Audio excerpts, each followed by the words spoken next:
It's the Bennington Show on a Friday, opening the show with classic rock 101, Riding the Storm Out. You're down to two songs that you pick, Rock Me Like a Hurricane or Riding the Storm Out. It's the Bennington Show. I'm Ron Bennington. There's Gail Bennington. Yo. And I'm Ron Bennington. Mm-hmm. The storm is scraping along Florida right now. No idea how bad or how much it didn't have all the devastation that they were worried about, but we do know that there is a missing person. Liz Sets Fire was last seen driving her boat into the storm. What? A la Dexter, like the last episode of Dexter. And my belief is, even if they find parts of the boat, she is somewhere in the great Northwest working as a lumberjack. And I shall find her. 844 Rock God. 844 Rock God. Now, Gail, you were checking it out a little bit this morning. It looked like it was right off of Daytona. If you look up, the DirecTV is down here. I assume parts of the storm hit New York City. Yeah, I think that's probably why we're getting this message here. But why does it got to bounce around like a Pong machine? Why can't it just be off? It's very annoying. It's just terribly distracting. Yeah, when I checked in this morning, it was just hitting, which I feel like that's the point where you have no information. You have all this information beforehand, and you get all this information afterwards. So I'm like, what's happening right now at this very moment? I talked to a bunch of people today who were like, this fucking sucks. Didn't do shit. I'm like, first of all, you shouldn't be on the side of devastation and loss of life. You know what I mean? Right. Like, it doesn't mean that the Weather Bureau are a bunch of dicks, left-wing dicks, that they tell you the storm is coming and to protect yourself.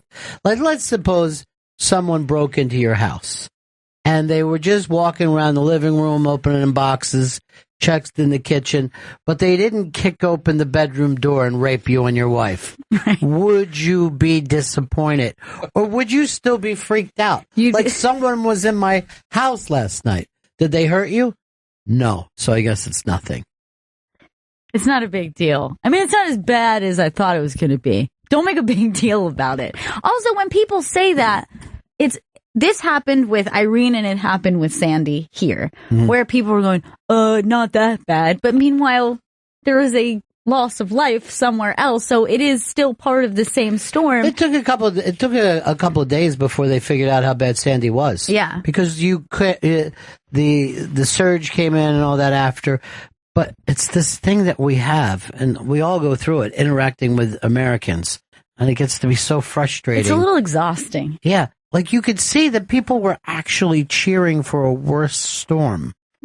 Right. I mean, aren't you listening to the R.O. Speedwagon song there? We got to ride the storm out, you know? We got to ride the fucking storm out. All right, 844 Rock God, 844 Rock God. I always wonder, like, do the fish even know there's a fucking storm? Do they fucking give a shit down there? Well, I know that. Do you remember the big typhoon, and there was like the people who were living on the water, and there was that swell of water, and they were totally fine. So I think that it really depends, like, where you are. But I think a lot of times the water is not that affected. Like, that's going to be as long as you don't get to the top of water, I bet you're fine. I know. I wonder if a fish ever says I was caught in a rip current, and it was frightening. It's really scary. I was so lost. They said some of those rip currents are so bad it'll suck the shit right out of a fish. Ew. I saw that on the Weather Channel. I'm also going to point something out to the Weather Channel. If you're going to be the guy who goes out and holds on to the fucking pole, put a hat on. No one's hair, looks good, wet. I don't care if you got a lot of hair or very little hair, but it's all I could focus on. Like, put a hat on. I understand you don't want to go out there with an umbrella. You don't look like a girl, but put a hat on. Do you like when they are in the thick of it? Like, they'll put them in like a little canoe. Like, look at how deep this water is. Yeah, I do. I like anybody in a canoe. And I like anybody who makes a big deal about some palm fronds falling down. Right. Look at this. You can see there's palm fronds on the ground right here in front of me. Those were up in that tree just a little while ago. One of my favorite shots that the Weather Channel will do is the shot of a flag whipping in the wind. And you're like, well, I've seen a flag. I mean, no, it's it doesn't take much. Do you see the dude who was like kite surfing and just fucking was on TV and he just took off into the sky? What? Yeah, it was fucking fantastic. He went up like 100 feet out of nowhere. Yeah, and it was on live TV.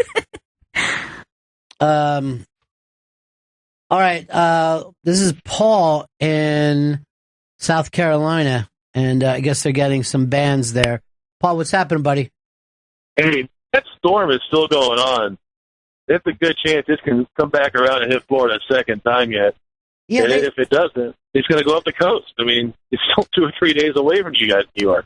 Yeah, we're fine. We don't even have to worry about it. I mean, we live on a rock. But yeah, they showed that it looked like it could go back down, and they're like, and then there's also another hurricane, like behind that, like it was LaGuardia. Yeah, it's right behind it. I'm sure it's not helping things. Keep your preparation gear around, jeez. All right. You still got a chance of needing it, Yeah, all right, thanks, buddy. Hey, Kyle, what's up?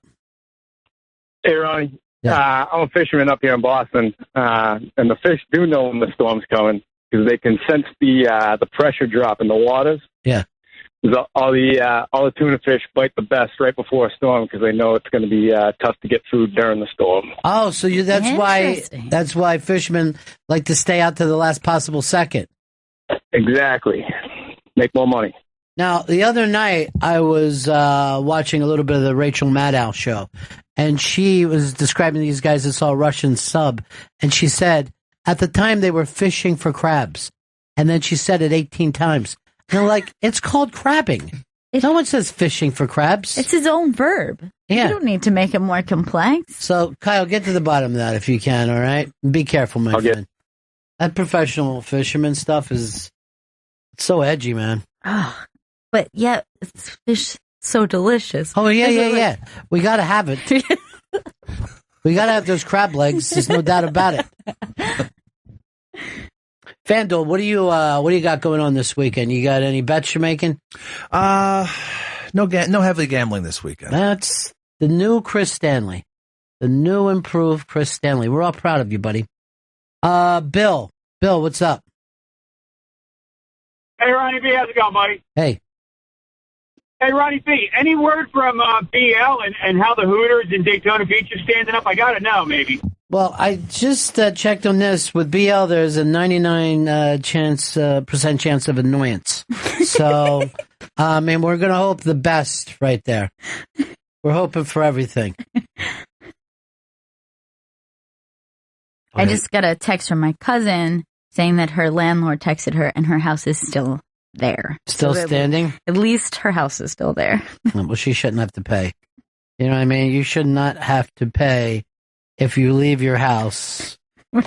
That should come out of the rent for a couple of days. 844 Rock God. 844 Rock God. Big storm off the coast of Florida. Heading now as we speak up to Savannah, Georgia, and then South Carolina. And then it looks like instead of keep going along the coast, it's going to bounce back. Maybe even lower than it was before, but they say just be a tropical storm. Now, I was watching this thing and they were saying, so you've heard before, like obviously the eye of the storm is calm. And then the walls of the eye of the storm is its most intense winds. But I also heard, like, of a section, for some reason, the right quadrant of a hurricane is its most powerful. Yeah. But why? Just the same way you're throwing a ball, right? When you're pitchers, they're snapping at a certain point. Okay. The same exact thing. So, think of that as a pitcher. Let's say Thor from the Mets. And then immediately they bring in a reliever and it's all sunny and there's no wind at all. Okay. And the season's over. You feel better yet, Vito? Or are you still broken up by it? I don't think I'm ever going to trust anybody again. There's no reason that you should. Every time you do, you end up with a dick in your mouth, don't you? There's a big old dick in my mouth. That's it. That's it. It always takes him a while to get over the end of the season. I know, it is really rough on him. Yeah. But, I think he was taking good care of himself. He treated himself yesterday, He carved up. That's a form of addiction, really, they say. Sure. It usually takes me till about opening day to start feeling good again. Well, you get a nice long winter then, Yep. Beautiful. You can just sit and play with your Star Wars dolls until spring training, and then you can lie to yourself and act like it's the Mets year. 69 and 83, those are the two championship years? 69 and 86. 86. 83 was the horrible fucking year. Orioles beat I don't really want to get into it. Let's just remember something bad happened that year. 92. Whatever. We're not going to sit around and worry about it. Mm-mm. It's the past. Yeah. Don't cry over spilt rape is what I like to say. And it is a rape. Any big stories that matter to you today, Gail? Well, you too had a little something to say about Donald Trump at their concert. Let me guess. It wasn't positive?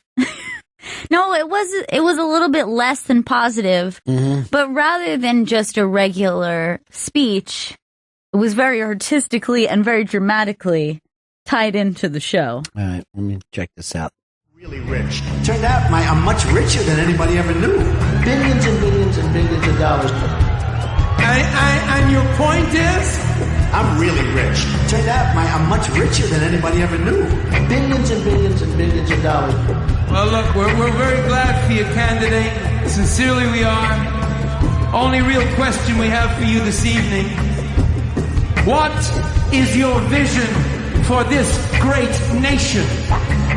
I will build a great, great wall on our southern border, and I will have Mexico pay for that wall. A wall? Like the Berlin Wall? Like the Great Wall of China? I will build a great, great wall on our southern border, and I will have Mexico pay for that wall. Now, candidate, you understand it's not just Mexican people who are going to have a problem with this wall of yours. It's everyone who loves the idea of America. Like the Irish, for example. Yay! Or the French. Who? Or the Brazilians. Everyone who loves the idea of America. Everyone who believes what they read at the foot of the bottom of the Statue of Liberty. Give me your tired, your poor, your huddled masses, yearning to breathe free. Give me your tired, your poor, your huddled masses, yearning to breathe free. If I win, they're going back. All of them? I mean, all of us? If I win, they're going back. Now, candidate, good people are not going to stay silent while you run off with the American dream. All right, candidate? You hear me, candidate? You're fired. That's Spencer Burgers, You know what they used to do to guys like that? They'd be carried out on a stretcher, folks. What, guys like The Edge? Like to punch him in the face. Like Adam Clayton? Like to punch him in the face. Like Larry Mullen Jr.? Like to punch him in the face. Anyone who stands up to you, anyone who speaks up, you want to punch him in the face? And inside, it's America. Inside, it's America. Inside, it's America. Fortress. Fortress America.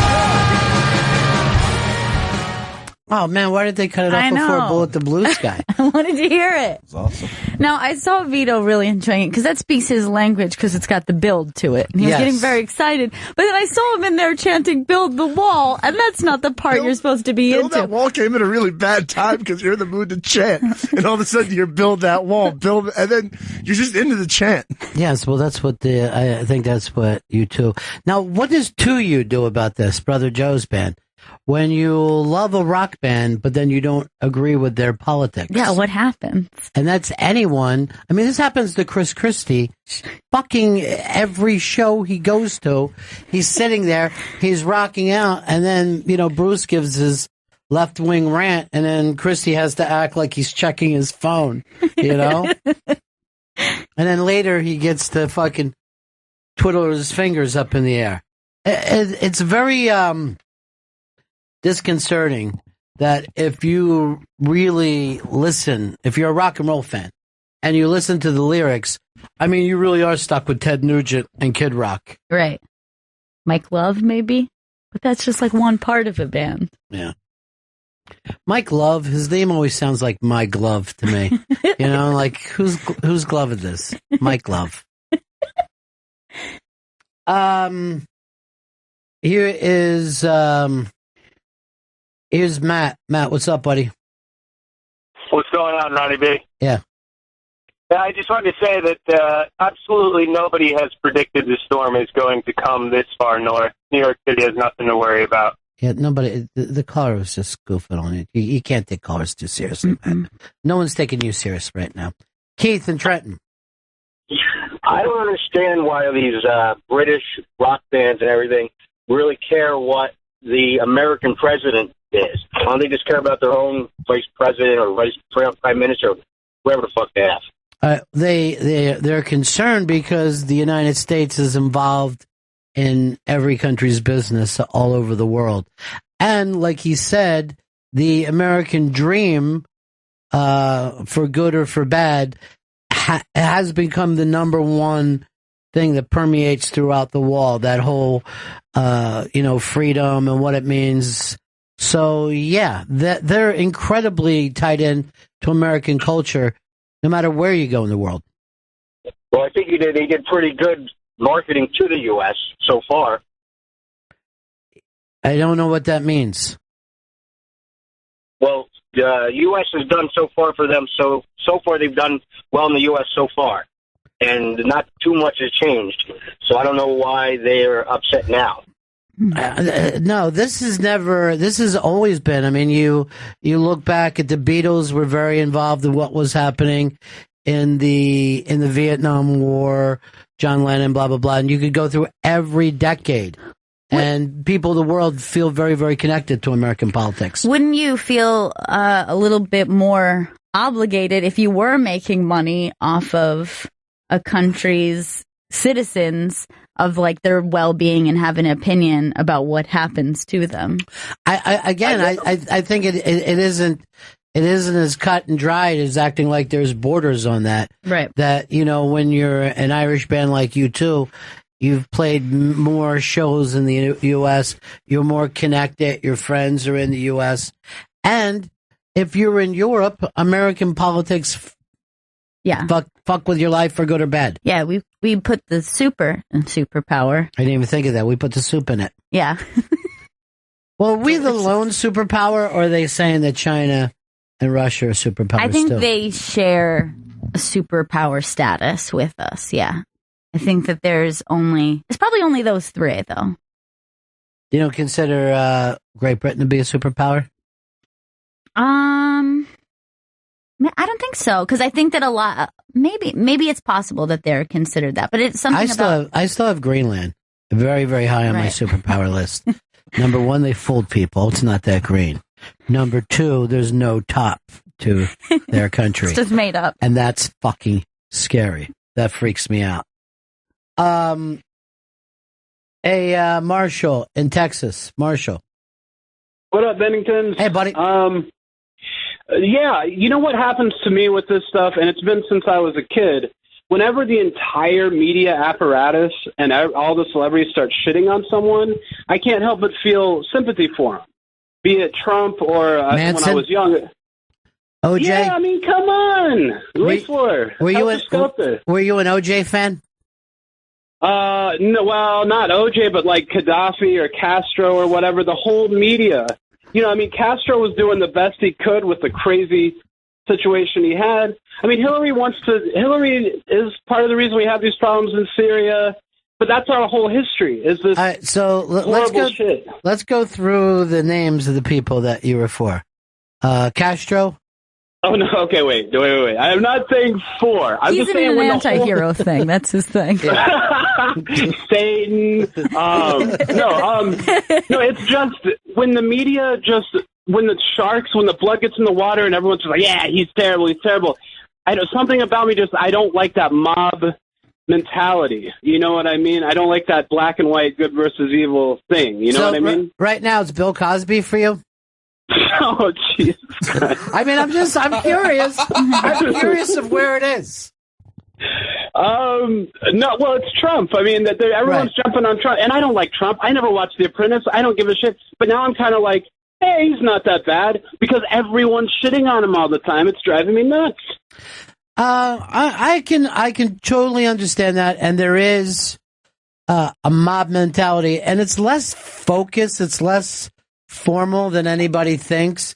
It's just like people tend to hear shit and then, repeat it. But again, I think when you hear a pro 2U song, and I think it's coming, you know what I mean?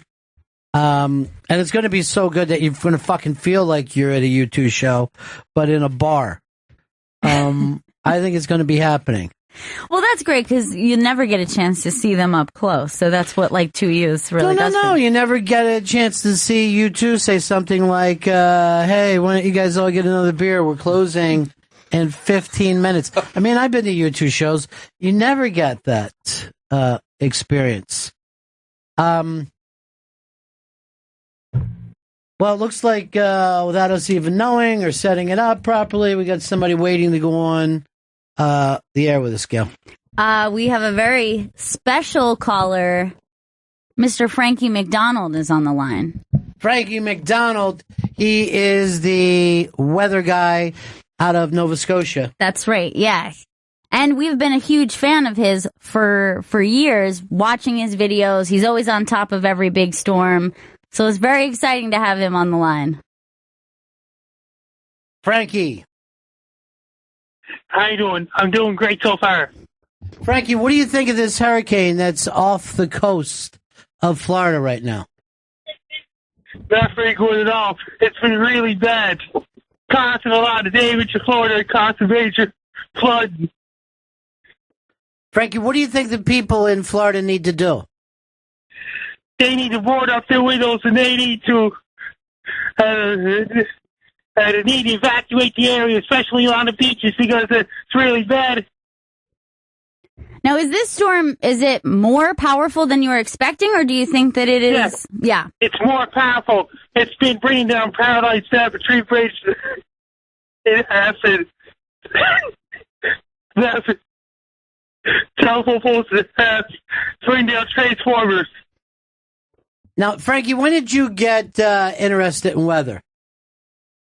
When I was a little boy, I wanted to grow up. I wanted to be a weatherman. And now you're doing it. Yes. I first started YouTube videos back on December 27, 2007 as a videos of scenery. Then on December 16, 2009, I did it very first video of myself. Then in June 2010, I did a very first viral video, severe earthquake warning for California, September 2010, and my video made it Tosh Point comedy show. Now, Frankie, I also saw some of your videos where you were eating 100 bacon cheeseburgers. It was a great video. Don Giamaio that gave me an idea. The guy owns the radio show down in Sacramento, California. He told me that. He told me to do the video. Guys, I see 100 bacon cheeseburgers at once. And that become very popular. Yeah. Don Giamaio told me to do that. And thanks to Don, right, you now have a different thing to do besides just weather. I do dancing videos, and I do, guys, I see 50 hot dogs at once. That was my most viewed videos ever on my YouTube channel, Dogs and Wolves. Now, if you had to choose between doing the weather or your comedy eating snacks video, which one would you choose? I would choose the weather during winter months because the storms are so bad. In the summertime, I choose comedy videos. Oh, that's a good point. Good one. In the winter, you got to worry about the bad storms. In the summer, you and Don Geronimo are just hanging out, making funny videos for people. Yes. Now, what's going to happen with this storm, Frankie? The hurricane's capable of doing a lot of damage down the state of Florida. There it is. Frankie McDonald. Yeah. Frankie McDonald, if people want to see your channel, what do they have to do? Go to go to Dogs and Wolves channels, www.youtube.com/dogsandwolves. What was it? /what? www.youtube.com Dogs and Wolves, or to Google Dogs and Wolves. That's my YouTube channel. Well, we've been a big fan of your videos for a very long time, and honestly, whenever there's a big storm, whether it's a hurricane or a blizzard, I always check in with you.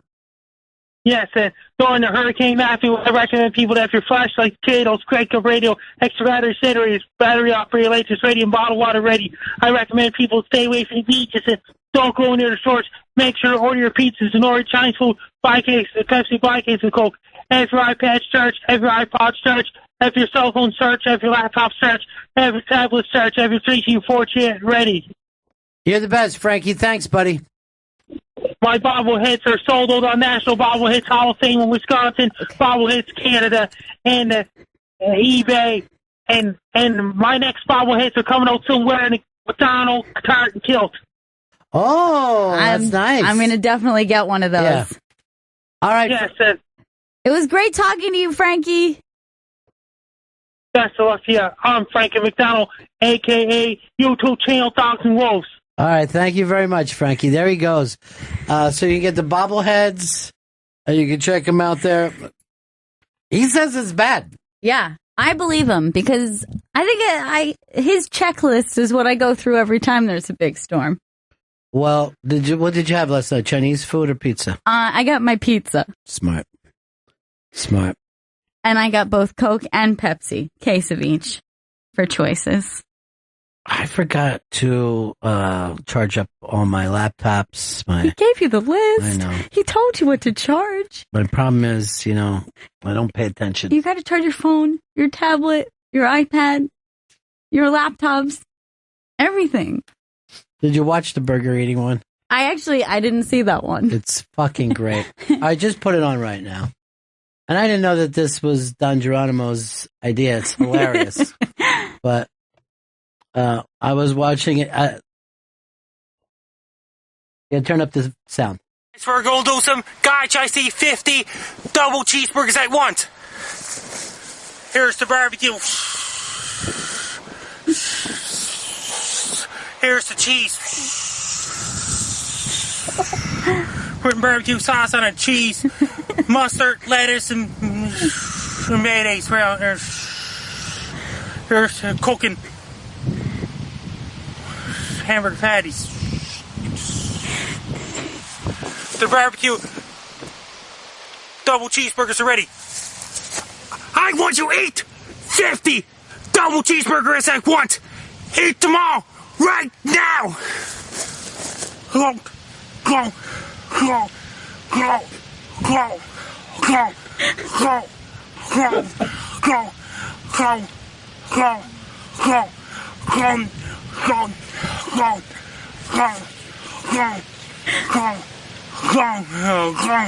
go, go, go, go, go, go, go, go,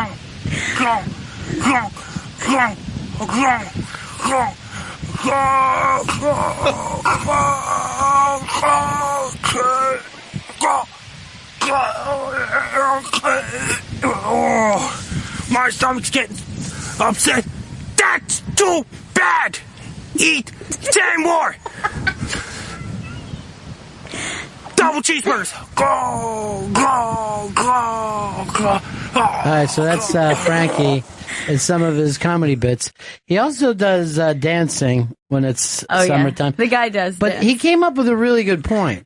There's not a lot of weather for him to be doing certain times of the year. Sure. Why not then do his comedy bits? That's a perfect time for his comedy bits. I'm trying to think of when we first became aware of him. It's been a lot of years now. Yeah, it has been a long time that I've been watching those videos.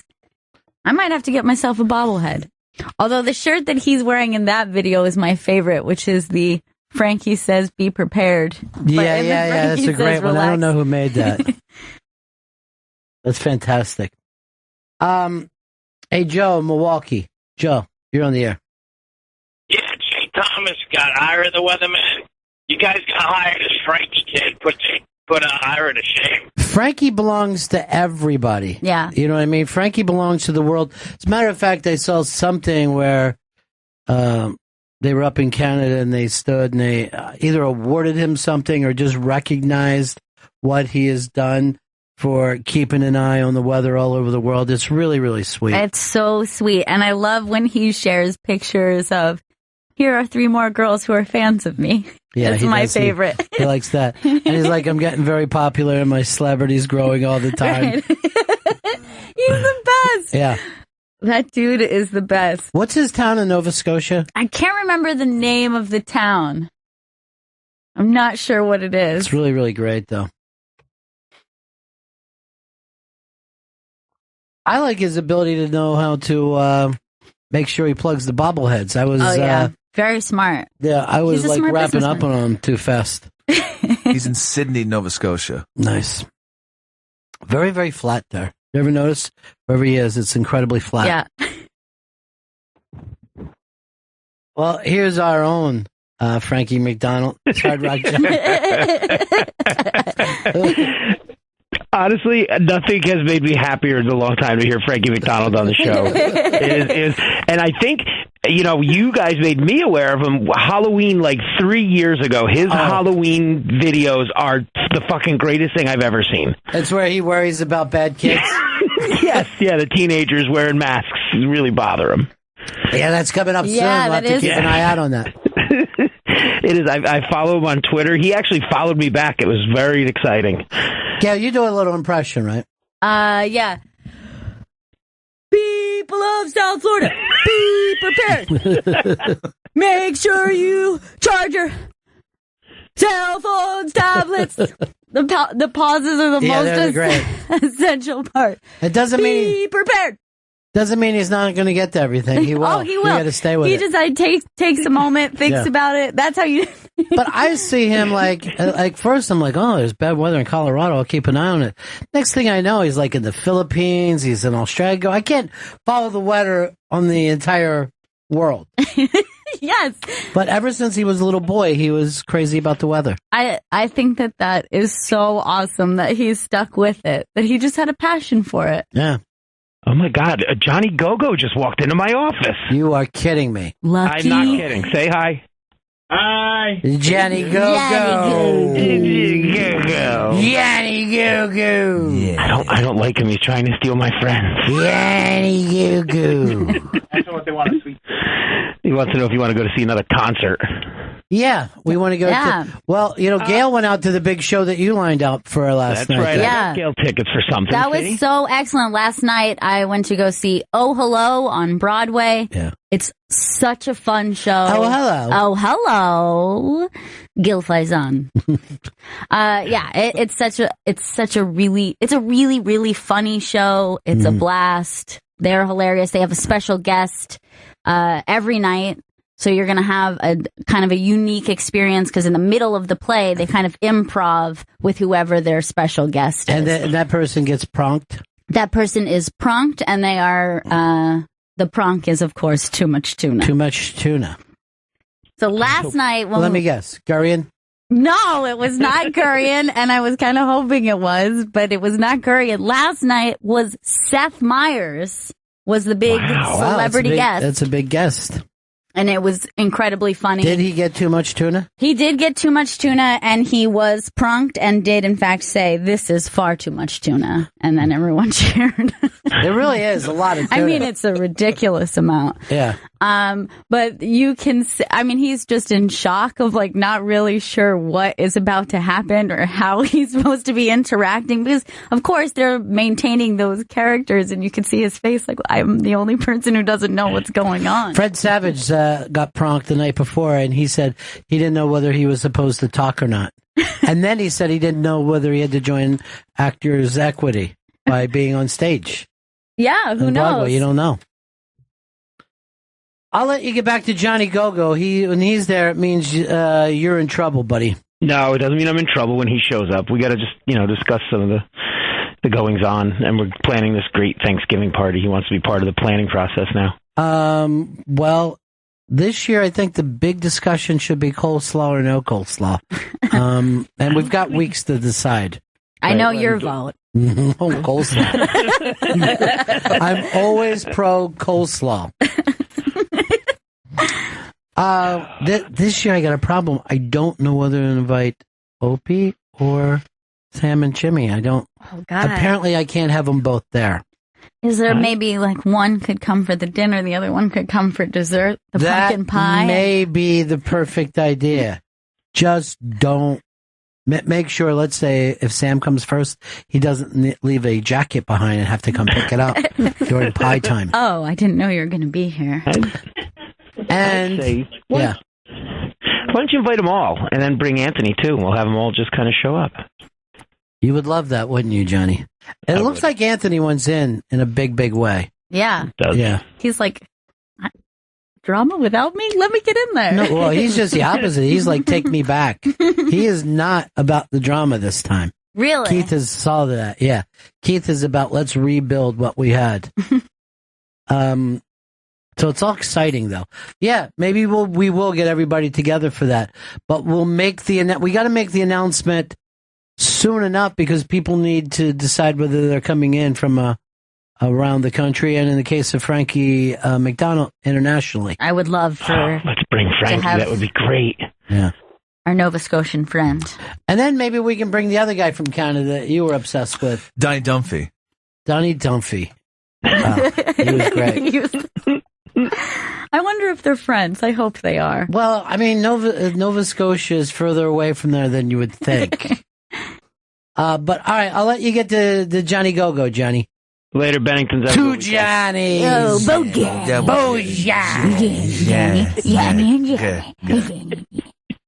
Yeah. Hey, Fendo, who are the Eagles playing? They're playing They're Lions? playing the Lions on the road. Detroit Lions in Mish. Yeah. And underdog, Eagles. Mm-hmm. 3.5 points, I think. Is that what that's what they're getting? Yeah. I know where the way the people in Pennsylvania will be betting. I can't speak for the rest of the world.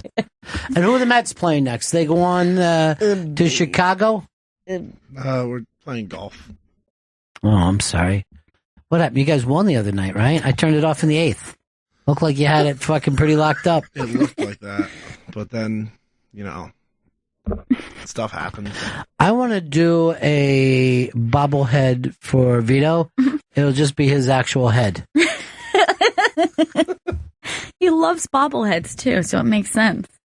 Would that be your greatest honor of all time? I love bobbleheads. I love all collectible figures. I know that you got a Christmas Conan bobblehead from us one year, and you went crazy. I had wanted that thing since I saw it when he was at Comic-Con the year before, and when I saw that on the table, I was like, oh my, nobody else wants this? This is... It was it was a buildup of the tchotchkes that the I-Bank gets sent. Yeah, he shrieked. Yeah, what? He shrieked and hugged it. My very own Conan bobblehead? He's in a Batman costume. It's on my desk at home. Why do you have a desk? You work at home? Just from high school. I never got rid of it. Hey, Terry in Iowa. Yeah, how you guys doing? Okay, buddy. What's up with you? Oh, just working, living the dream. You are living the dream, my friend. Hey, I wanted to make a little comment. You guys were talking about the strength of the hurricane. And I've actually been through, I was in the eye of Hurricane Andrew that hit South Florida. Mm-hmm.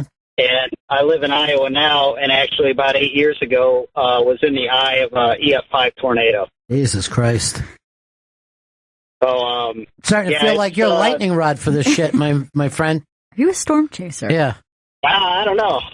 I kind of, a lot of people think that, but I kind of think I'm good luck because I'm still alive. So. Don't go to L.A., that's for sure.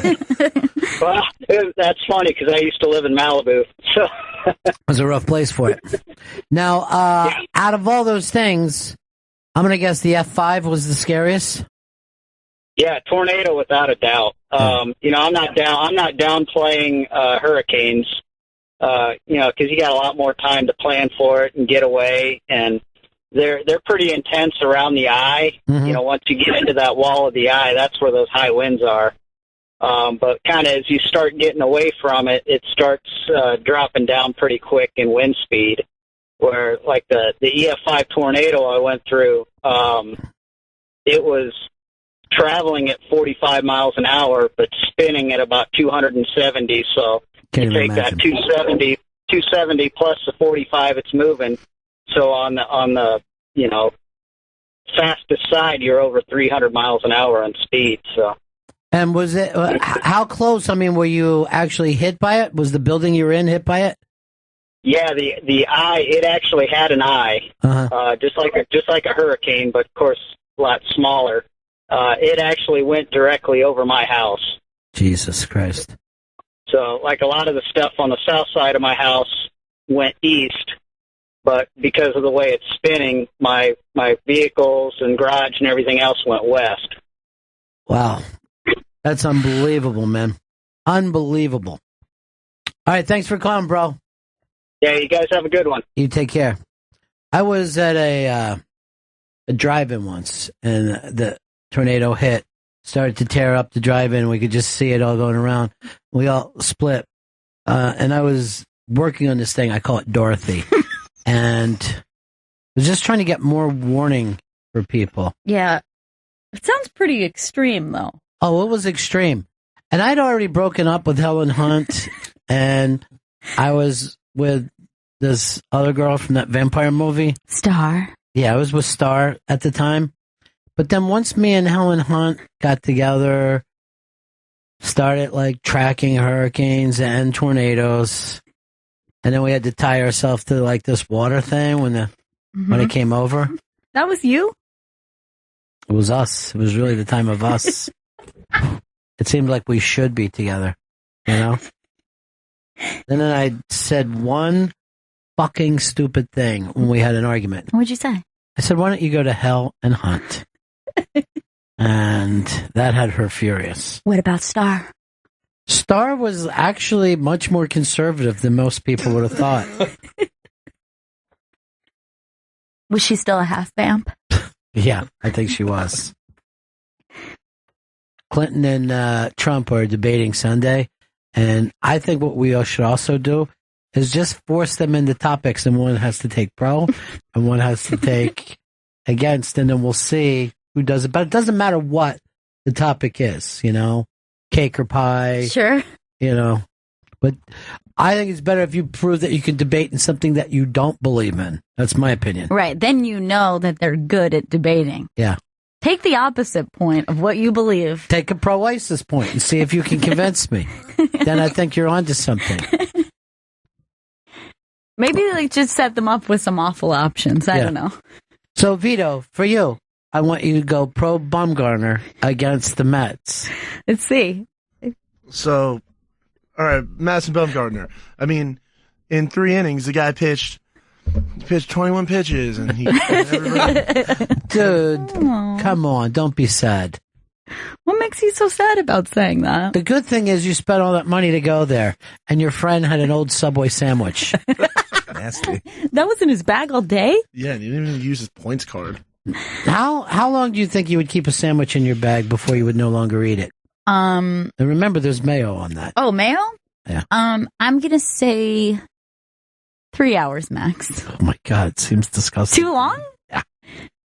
Yeah, I want a fresh sandwich. And it's Subway, and it's in that plastic bag all day. There's something about that plastic bag that makes it even more disgusting. I think you got to be in paper. I think 3 hours is fine.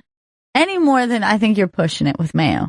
Unless, of course, you're talking dead heat of the summer. Let's cut that time in half. In the heat of the summer, you're eating your sandwich. All right. This actually had come up by you, Gail, because I brought up cake or pie. Yes. But you had a little life hack for us that you want us to go. I don't know if I would define this. It's a life hack. Hack. It really is. But it is a very serious question, which is you have to omit one of these from your life forever. Okay. Cake, pie, cookie, ice cream. Wait, one quick question. Is this adjusted for inflation? I guess it could be. Not sure the inflation. Cake, pie, cookie of any kind. Yeah. Or ice cream of this any is flavor. very, very simple for me, as you know. I've almost eliminated pie from my life as it is. I don't know why you would. Pie? You're going to give up pie, which I would argue is the most delicious of all of those four. It's got cooked fruit in it. It's disgusting. Not all pies have cooked fruit. Oh, yeah, they're cream-based pie. Yeah. That's going to be tougher for me to give up a pumpkin at this, yes, the time of the year. I'm a white person, so I enjoy the autumn very much. Don't forget your precious banana cream. Oh, I do like a banana cream pie. And what's that salty caramel pie? You're thinking of the salty honey custard pie. That thing's delicious. Delicious. Yes. And still, it's going out the door. Now, of my least favorite, as far as what they are, I would say cake. But I think that's going to mess with too many life events. Exactly. Like, cake comes up too much. Yes, no one has a wedding pie. No one has a birthday pie. If they do, they're ISIS. So, even though cake is not my favorite, I'm going to have to keep cake. Give me that cake. Cake. And it's not even my birthday. I'm going to go cookie. Because cookie? I'll give up cookies. Because one, here's the thing. You have a slice of pie, you have a slice of cake, you have an ice cream cone. You're not going back in. I think I'm more likely to abuse the cookie. Oh, yeah. And therefore, perhaps I don't deserve the cookie. My problem with your choice is you've given up the only dippable of all the desserts. You can't take a piece of cake and put it into tea or milk. True. And no one, you can get away at any age with dipping a cookie. Yeah. People will be disgusted if you dipped anything else. Yeah, if you dip anything else. Do you want to hear a really gross dip that I saw somebody do once? It was a very elderly, he was a very old man. I'm going to guess what it is. Okay. Sandwich? No.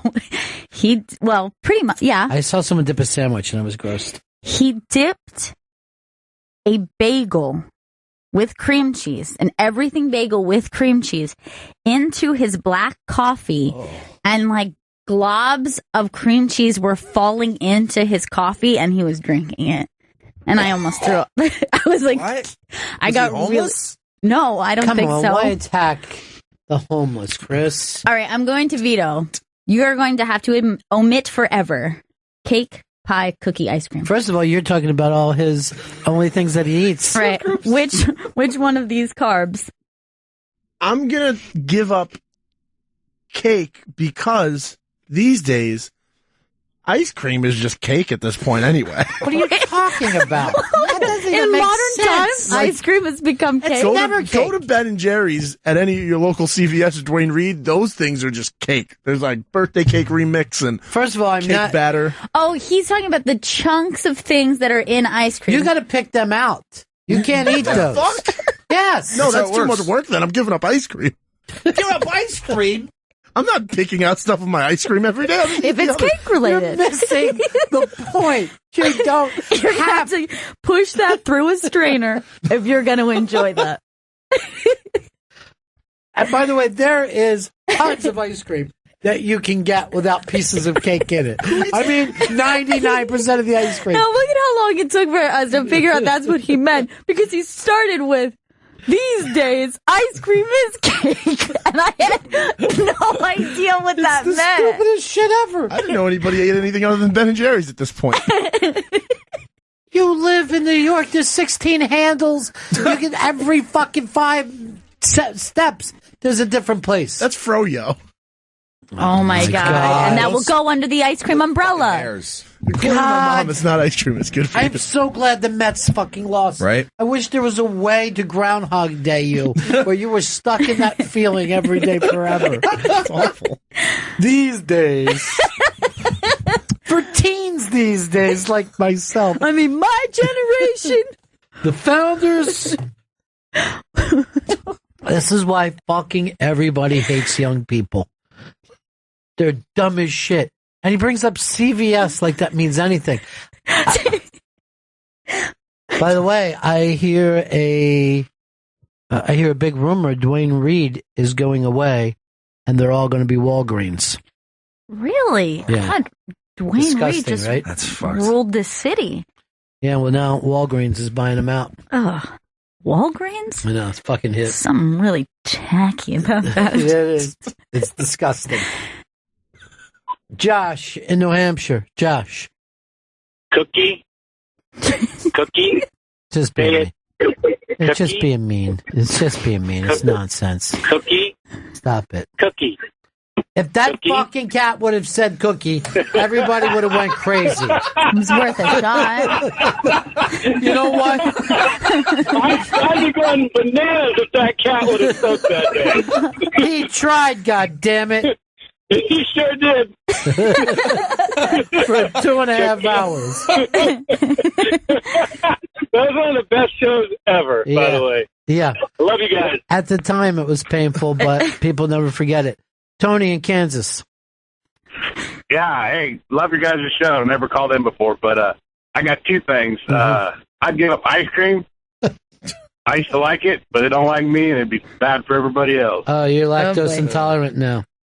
Yes, and for the past 5 years, I've been getting pie for my birthday instead of cake. My wife's grandmother makes a pecan bacon pie. Unbelievable. Bacon? Yeah. She makes everything homemade, crust, and she uses the bacon grease in the crust and chops up fried bacon in the pecan pie. Crazy good. It sounds crazy. I mean, I've never even heard of this kind of a recipe. I'm amazed by her. I'd like to get her on TV. Yeah, I seen it online one time and asked her if she could make it. She whipped it up. It was pretty amazing. I love her. All right, thanks, man.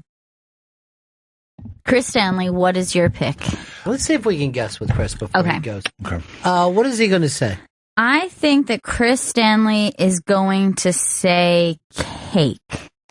Because he's antisocial. Yeah, he is antisocial. And it's a social dessert. I'm going to guess pie. I'm going to guess, because I see him as a man of substance, and I think that he's not overly enthused with a cookie. You know what I mean? Right. A cookie is dainty, and I don't see him as a dainty gentleman. But again, nobody's going to be paying attention if you've had a couple cookies. But you're going back for multiple slices of pie and cake. People are starting to take note. Look, if this was password, right? You give me the clue of Chris Stanley. So go ahead and do it. Okay. So it's just like Chris Stanley? Chris Stanley? Thug Life. That's what I would say when it was Chris Stanley. Thug Life. Thug Life. So I said cookie, Gail. You said? I said cake. Antisocial. And I said pie. Just to be different? No, because I think there's so much fruit mixed in there that he's not going to want pie. Why would Because he doesn't understand greens or fruits. Yeah, I know about fruits. All right, go ahead. I ditch cookies. I know That's correct. Because of portion. It just I know. seems- Oh my God, He's you're not right. a dainty eater. Screw cookies. He's not a dainty eater. And if there's like apps somewhere, he puts 3 apps together before he'll put it in his mouth. He doesn't like a little app. No. You don't like to... Like that. Small plates is not his thing. He goes, could you take all these small plates and put it on one big plate? Say if you're at a cocktail party and there's hors d'oeuvres. I'm getting a bunch of them. I'm not just taking one. Rude. I've seen him do it. I've also seen him stand next to the door, so when they come out of the kitchen, the worst. he's the first person there. I did that in Montreal, too, at the variety party. Hey, we had somebody bet in Highlander last night. It was Gary Goldman. Gary Goldman. Are you ready for this, Chris? For the song? In a second, I will be. Okay. Give you a second. More than a second. Hey, did we end up pulling the station after one day that they had us plug yesterday? The super station, which I couldn't even find after work. You couldn't find it? But I heard the Weather Channel just plugging it all night. Really? They also said that Sirius was turning on radios even if you stopped using the service. They would turn it on just for the hurricane. Really? Oh, I didn't even notice that we were back up our DirecTV. Yeah, it just came up a few minutes ago. It looks still pretty bad down there. It does. Looks like it's further north now, like in the Jacksonville area. So no Jags home game this weekend? No. Lucky.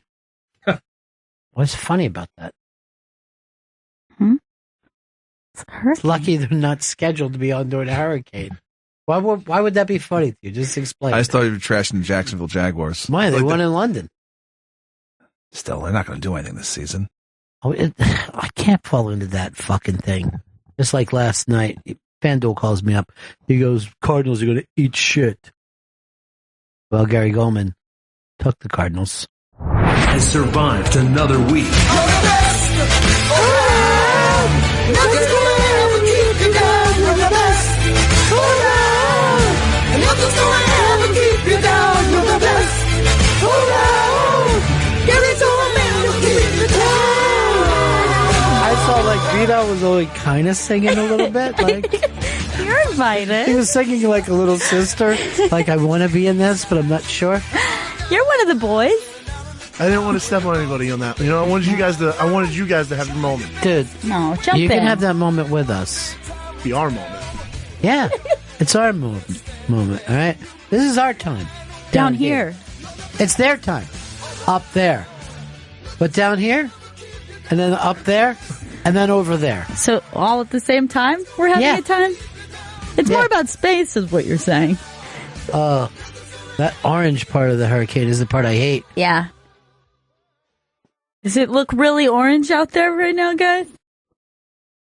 All right, they just put up the thing. Jacksonville is the largest city in America. No. Yeah? Yeah, The it is. largest city in America. I had no idea. Yeah, There's plenty of things you have no idea about. Good point. It's so much that you're in the woods and you're still in the city of Jacksonville. Yeah, it For a covers long the time. most ground. Second city? Los Angeles. Makes sense. Yeah. Sprawling. Yeah, except for there's actually people there. Unlike Jacksonville. Right, that's a little different. You can't just keep calling this a city. Yeah. At some point you need to At stop. some point you got to admit and say it's the woods. Okay, but that's it too. This is all Jacksonville. So I know Chris better than you guys because I picked out the dainty part. You're right. Vito made no sense by saying ice cream was cake. Yeah, that didn't make any sense. Stand by what I said. I think the only person that was correct in this is me. You give up pie. You give up fruit stewed pie. Because they're stewing fruit. And that's disgusting. You're going to tell me an apple pie is disgusting. I'd rather have an apple than an apple pie. That's simple. And I'll go in front of fucking Congress and make that point.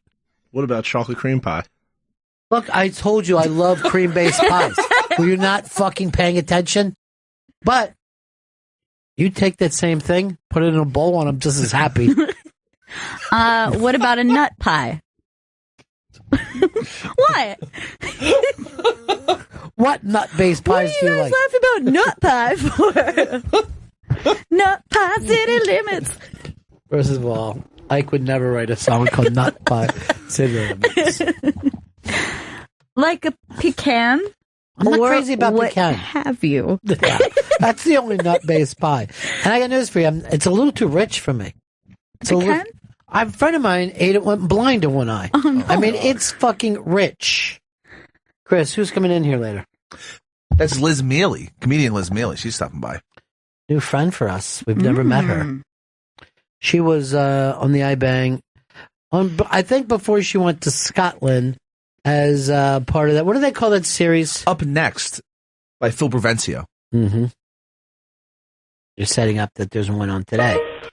Mr. Nate Bargatze is the new one. You have a flow to you, Chris. Oh, yeah. But this is my favorite Nate Bargatze picture. That's him in the middle of Times Square. Oh, that's awesome. Remember that Nate Bargatze impression that Big J was doing? That was so amazing. Here's why I would like to punch Big J in the side. He does so many great impressions, and then he doesn't do them on stage. Yeah. But he does impressions of every comic you've ever met. Someone sent me a picture of Big J's new hair. He's got new hair? Yeah. I'd love to see it. Yeah, I don't know exactly where it is. Maybe Chris can find it. There he is in the sad hotel room. That's the thing about comedy, is that you're always in a sad hotel room, even if it's a nice hotel room. Yeah, it still is lonesome. Yeah. The road is hard. Oh, the road's fucking hard. The road is fucking tough. It's pretty much in the same shirt all day during this these pictures, though. All right, so that's up on the Interbank today, along with, the thing nobody looks at it anymore, Black Earl's Filtered Excellence. It's always Fridays. He's still doing Filtered Excellence. Oh, yeah. We haven't played Filtered Excellence in a long time. Nobody does. Nobody plays it. Chris is on a slow grind with that computer. Oh, yeah. We're having some internet issues. Yeah, flow problems. Big weekend for him, though. The internet doesn't work. It just went out? Nothing. You got to talk on radio. Yeah, all right. Now it's loaded. That's great. Okay. Why don't I take a break, Bennington? Let Bennington know how you feel. Call 844-ROCK-GOD on Raw Dog 99, Sirius XM's Comedy Club. It's the Bennington Show on a Friday. 100% of the news is on the hurricane in Florida making its way up to Georgia. As a matter of fact, I even see some of the people that follow Trump and Hillary that they just send into a hurricane. Like, get away from Trump and go to be in a hurricane today. This is the story. This is what matters. What? It looks really dangerous. I'm more comfortable with politics. There are two young ladies who follow Trump everywhere, and I don't think they've slept in their own bed more than 6 nights in the past year and a half. He flies home and sleeps in New York every single night. Yeah. But they're stuck in bumfuck, probably a lot of times just sitting up in a chair waiting for their plane to finally come. What's with his issue of just grabbing a nice hotel for himself? Why does he love to fly home? He's got a plane. What's the big deal? He's comfortable in his plane. He's comfortable in his house. Why does he want to be in a fucking Roadway Inn in, Massachusetts? He can be home in an hour and a half from anywhere. He can fly from L.A. to New York in an hour and a half. How? He's got special fucking planes. Sometimes it's invisible. And he has a lasso that makes people tell the truth. Oh, that was him. Yeah, Trump. He's sexy. Oh, she sure is. I don't know how he holds his top up, though. It's just right there on his nipples. What was this nipple thing on the iBang that's going to replace the bra? Was that yours, Chris? That was mine, yeah. All right, so they're pasties, but they're like bedazzled pasties. That one blogger is saying that this is a great alternative to a bra. So this is what they're called. Well, first of all, we've had pasties forever. But the reason why people, and I say people, I mean women, wear bras is not just to cover their nipples. It's to fucking pull their breast up. Yeah, I'm not sure what the purpose of it would be under clothes. So for that reason, I don't think that this is going to replace the bra. You just seem like for like you're on Shark Tank. For that reason, I'm out. For that reason, I'm not going to be on board with these bedazzled nip covers. Glitter nipples. So what do you think, Sharks? Are you ready to bedazzle up your nipples? Is it getting a bit nippy in here, Sharks? Here's something for you, Barbara. These are old lady covers. You want to go ahead and stick those on? I don't. Hey, this is for you, Fubo. It's just a Malcolm X nipple cover. I don't get. That's not the reason. Now, are you saying it could replace the bathing suit top? Again, we've had these things forever. Tell me what exactly, what they're saying. What are they saying? They're saying it's a bra alternative. How is it? Is what we're asking.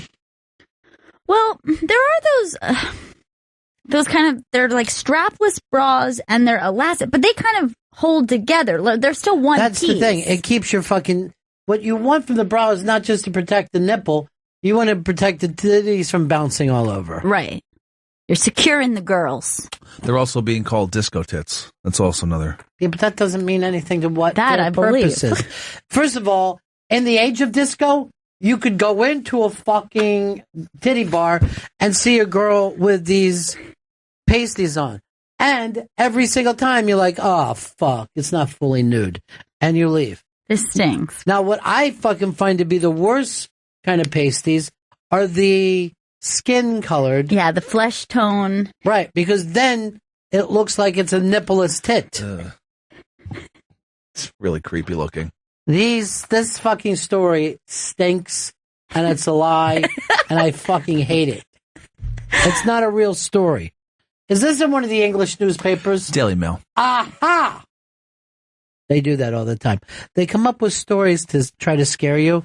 Zaid's back. Right. You know, and you're like, oh, okay, I read it. No, it's fucking clickbait. AIDS is back and nipple covers are in. The South Carolina governor said, we have to evacuate. You're not evacuating. And then Drudge showed people just partying in bars. But that always happens. There are always going to be some people who are like, I want to stay and drink in a bar. I don't want to go out. Yes. And they ignore, not only do people ignore those warnings, but so do businesses. I worked in a restaurant that was like open during any major blizzard, any major storm, even though it was said, stay off the roads, do not be on the roads, do not be on the train. Because they're going to be the only place open. Right. And then you can sit around and sell fucking sandwiches. Rake in the cash, which they did every time there was a major storm. I get it. I get that if you're a bar and you're in coastal South Carolina, you're like, let's stay open. All the other bars are closing. You know, I get that. But at the same time, then if the bad one does hit, okay, you know, what happened? Is that water up somewhere on the streets of Florida? Can't tell if that's flooding. Like, it looks crazy. They just showed that a sign fell over in front of a fucking gas station. No! And there's a tumbleweed. It does look windy. It does. I heard one of the people, it might have been Fox News, might have been Shepard Smith, who looked kind of panicky and yelled, your children will die if you don't leave. And I get that no one listens to the news. Sure. But I don't think that you should bring up the children are going to die. That's taking it too far. Yeah. I'm worried about my kids watching that because then they're going to think they're going to die. I don't want my kids to see anything. I definitely don't want to see those nip covers. No. And I don't want to hear any ball licking around my children. The sound of those slurps offend me, and I don't want my children to hear them. Yeah. I don't want my children to see a woman picking a pube out of her teeth. That's fucking disgusting. And they started crying when they saw it. How am I supposed to explain that? How did it get there? What's her name? She's always with Trump. This one in the middle here? Yeah. I don't know her name. She's with Trump 100% of the time. I see her sometimes when I'm walking past the Trump building. Look, there's Daytona right there. There's Jim Judge. Oh, Jesus Christ. Storm surge. They said it took a whale out to sea. He wasn't seen again. That does not look good in Daytona. That looks like Floodsy Udsy. That looks really, really Is that the sketchy. boardwalk? Yeah, it might be. Is that a dude standing there? What is that? That might be you. Okay, it's a dolphin, actually. It's a dolphin. A dead dolphin. As the dolphins are washing up on the beach. This may end spring break. Forever? In Daytona, yeah. No. Well, not also because they fuck up hotel rooms, so they want them out. Yeah. They have to stop puking everywhere. That's one of the main problems. The Daytona mayor said this city needs a good cleaning anyway. They actually said, why is our city 900 years older than the rest of the fucking state? It's Haggard. Yeah. Haggard as shit. Hagrid. They actually said Hagrid was there. Oh, look at that. Some signs are in the street. It was actually a Florida Gator. It does look like Daytona's taking the brunt of this storm by these pictures. I think Daytona's a great town. I really get the biggest kick out of it. Yeah. We had great times there. Yeah. Anytime. Anytime for a year. Just going to Mac's Famous Bar was some of the funnest times of my whole life. Ever since then, it's been all downhill. Really? I haven't had a good day since. It seems like you've had a couple perks. A couple highlights, maybe? Well, Frankie McDonald today, I guess, actually interacting, if you could call it that. Kind of. Kind of in its own way. Plugging. He's a businessman. He's a plug master general. Oh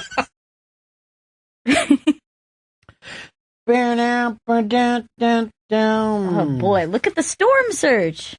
Yeah, that's all Daytona? Yeah. I hope the crow is okay. Wow. Crow hasn't been around in forever. Black Crow Broadcasting, I think, is still there, though. Scott, Rich, what's up? How you doing, Ronnie B? Hey, man. Hey, I was just calling. If you can ever find it, the police chief of Daytona Beach is a guy named Mike Chitwood, and he's from Philly, and he's 18-year officer in Philly. Now he's down in Daytona, and he's got the worst Philly accent ever, talking about the hurricane and the water. Worst or the best? I'm glad that he's there to protect and serve the people, but we won't be able to find it. We have a thing where we cannot find anything. We have some serious internet issues. I don't know if it's this hurricane. It's affecting us. It probably is. It probably is. All right. Coming up a little later on, we got a guest stopping in.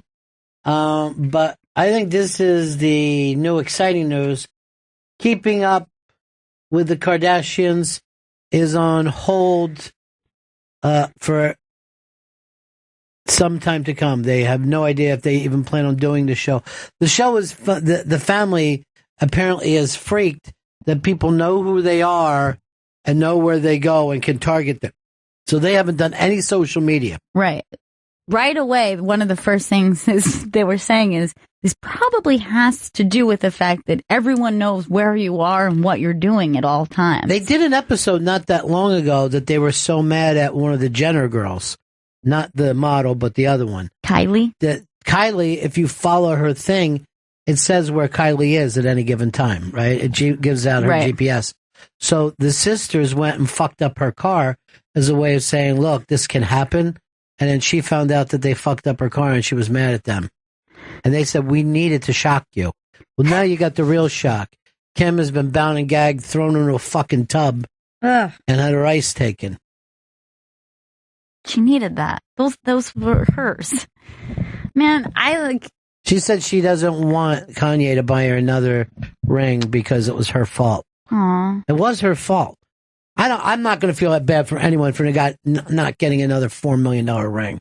You're fucking living on a fucking planet with poor people, and you're walking around with a $4 million ring. Yeah, and her engagement ring was insane. It's absolutely bananas. I don't know the price of it, but it $4 was million.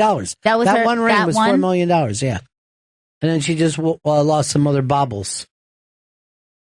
Yeah, but right away, their first thing was saying to her, it probably has something to do with the fact that everyone knows where you are, what you're doing, and what you're about to. Well, somebody apparently clocked her for a while. They watched her. They figured out where she was staying. And I know a lot of people think that the Kardashians did this to themselves, that Rob ran in there and she handed him the ring and, they were able to sell it. I doubt that because it would be such an insane thing to do. But you were sloppy with your security. Yeah. Sloppy. I worked in a hotel one time. These people, I guess there's some like gold and diamond like market things that they do, almost like farmers markets. So these people came there. They were two old people. It's like 3 o'clock in the morning. They're screaming. I'm like, I can't fucking understand why you're upset. I'll call the cops for you. So I go down to their room. They had stayed in a hotel. So they're around doing these buy cheap gold and diamonds. They had stayed 150 fucking miles from the place where they were doing this. They traveled that far because they know people watch who does this. And somebody had followed them the whole way, broke in and stole their stuff. Holy so shit. They're fucking screaming, we had $125,000. I fucking say it to them, I go, I don't know what they've got to do with me. I don't give a shit whether this happened here or at your house.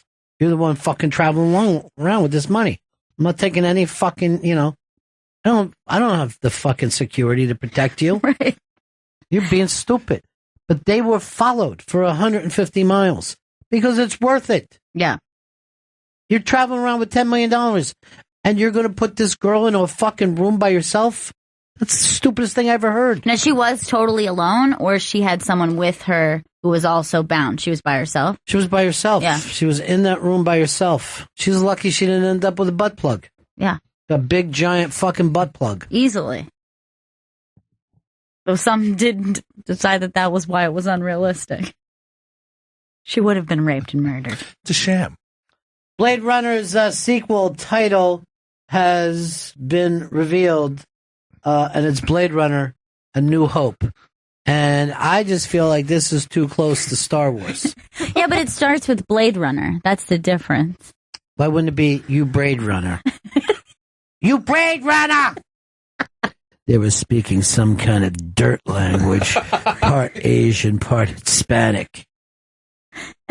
Now, what's the title, Chris? Blade Runner 2049. That's fucking good, man. That is pretty cool. Because it's 30 years after the original Blade Runner, which I guess took place in 2019. We're coming up on Blade Runner time. It's starting to look like it to me, too. There's not even one skin job yet. Maybe you just haven't noticed them. Yeah. It's so fucking good. Maybe you're the skin job. Maybe all your memories are implanted. Oh, maybe God. you work with one every day. Vito? He looks like you. Who would be most likely to be a skin job? I say Brooke.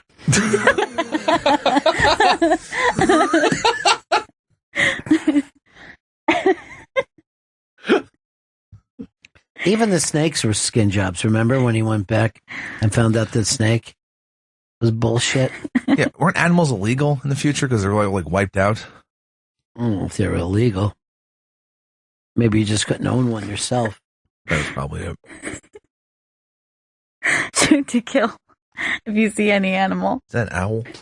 Why don't you hate it when you see a couple guys coming in with lunch and they don't think for everybody else? And they had 2 big Dr. Peppers with them, too. I know. That's good. I drink Dr. Pepper because I follow.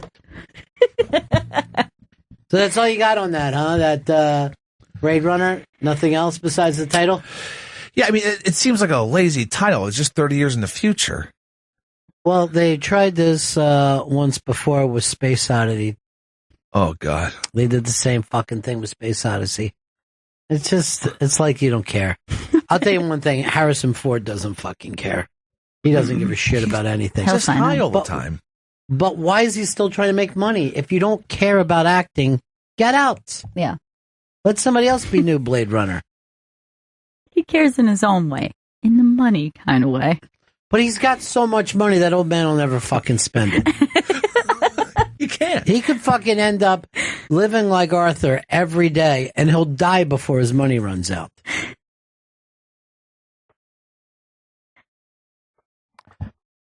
Give me another big story, Chris. Let's get you involved in this show. There's today, FanDuel. Well, first of all, I found the picture of Jay's hair. New hairdo. Hairdo. I don't know whether we ever say that. Very nice. He's got a new dye job. He's It looks crazy. So on radio, you want to explain what you're talking about? Well, it looks like he's dyed half of his hair blonde. Just a piece of it. Yeah, Look, I feel like here's the it's thing. done to this. The sides on each are still dark. I think some vampires are going to rip the roof off of his fucking car and suck him up into space. What about Star? Remember that opening scene where the guy who looked like Robin Williams? That's what Jay's haircut. Now, a lot of people are saying he needs to get out of the 90s. I like it. So, Jay, if this was for a fashion thing, I'm going to give you a 5.0 out of 5 points. Great job. I think it looks great on him. Very stylish. I, too, give him 5.0. Vito? 4.2. Why?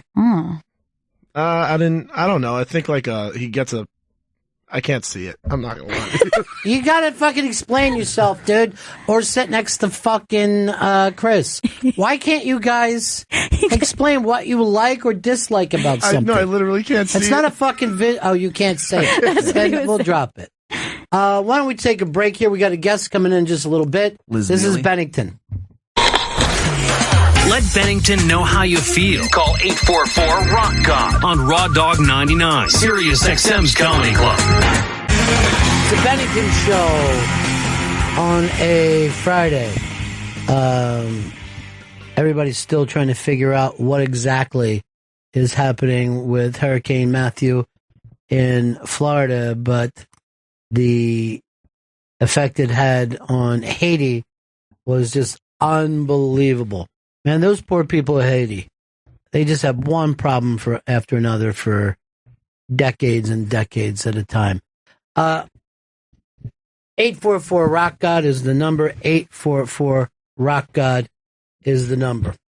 Yeah, the death toll number in Haiti is growing every time I glance over and look at the news. And that's another thing. That's like when everybody was saying, oh, it's not as bad. It seems like just a little bit of wind. Somewhere somebody is getting it really bad. It was a really, really powerful storm. And yeah, it's absolutely heartbreaking because you're talking about a place that doesn't really have the infrastructure. Yeah, I mean, that's their biggest problem. It's basically the Three Little Pigs. They've got a house of sticks. And, anything that comes in, and there's also mudslides and stuff like that happens. Look at this here. The weather company is up over the eye, flying into the eye of the storm. Oh, whoa, that is so eerie looking. Every one of these hurricanes, somebody for years has been trying to fly into the eye of it. Please don't. They got to get to find out what the hell's going on. This is where faith comes in, not science. We know it's there.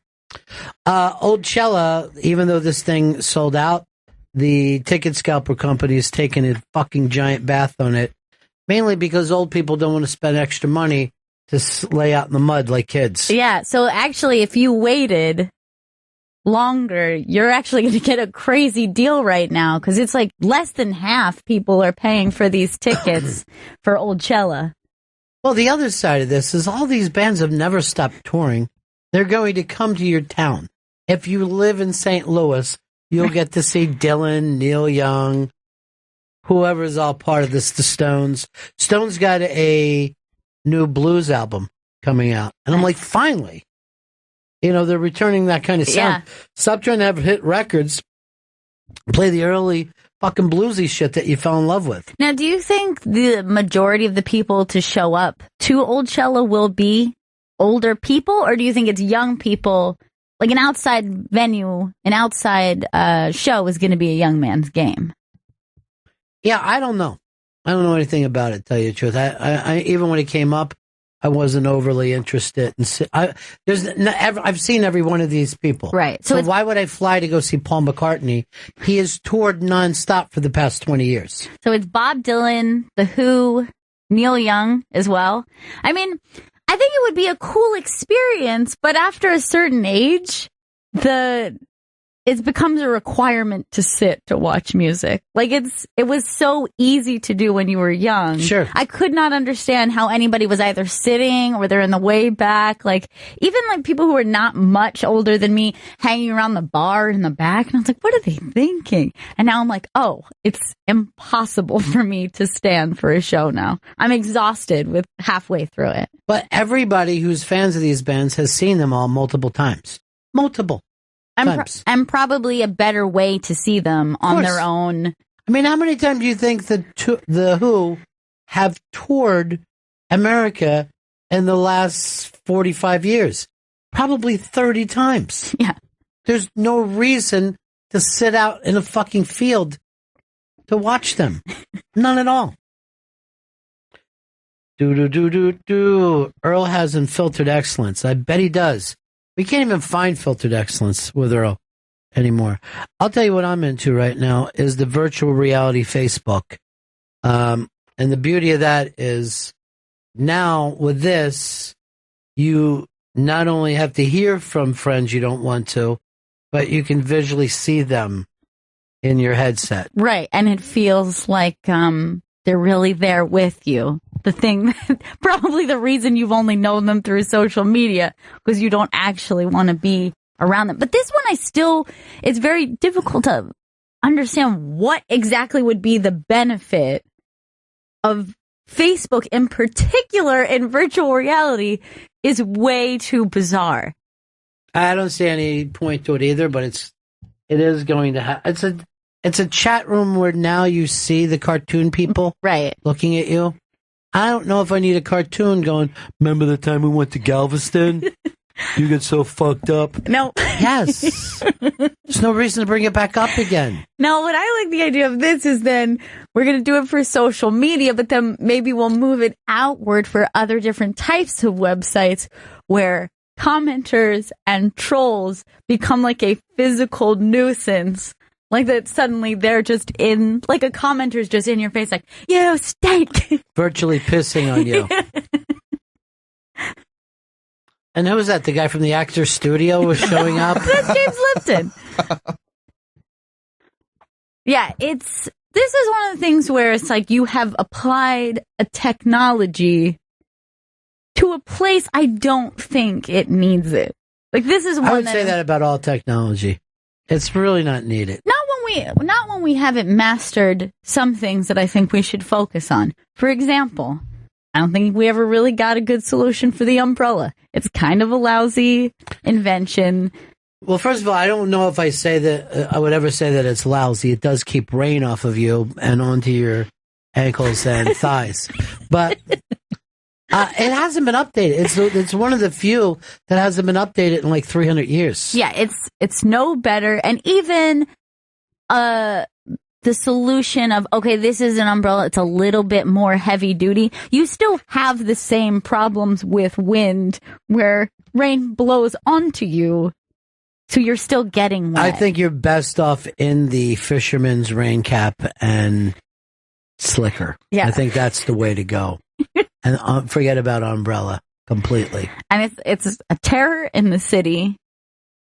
Oh yeah, you'll get your eye poked out. And then it's not something that you want to spend money on because you're just going to leave it in a cab. You're going to leave it in a cab on first or second use. I have a new thing when I'm in a cab is just to take out all my money and throw it on the floor and leave. This is going to happen anyway. Here's my phone, my wallet, my keys. See ya. I think also the dishwasher, not something. These wins. Dishwasher not perfect, right? It has never been a perfect system. It is to this day something that you still pretty much have to wash your dish by hand if you want all the pieces of food off your dish. Then you put it in there, it comes out quite streaky, and then you still have like 90% of the annoying part of doing dishes still exists. Its main benefit, a storage place for dirty dishes. Like you don't have to look at them. Yes, that is a good point. In your sink. Yeah. You can just put them in a place where you don't have to look at them. You know, if you even think about it, I mean, the dish has never really been worked on too much.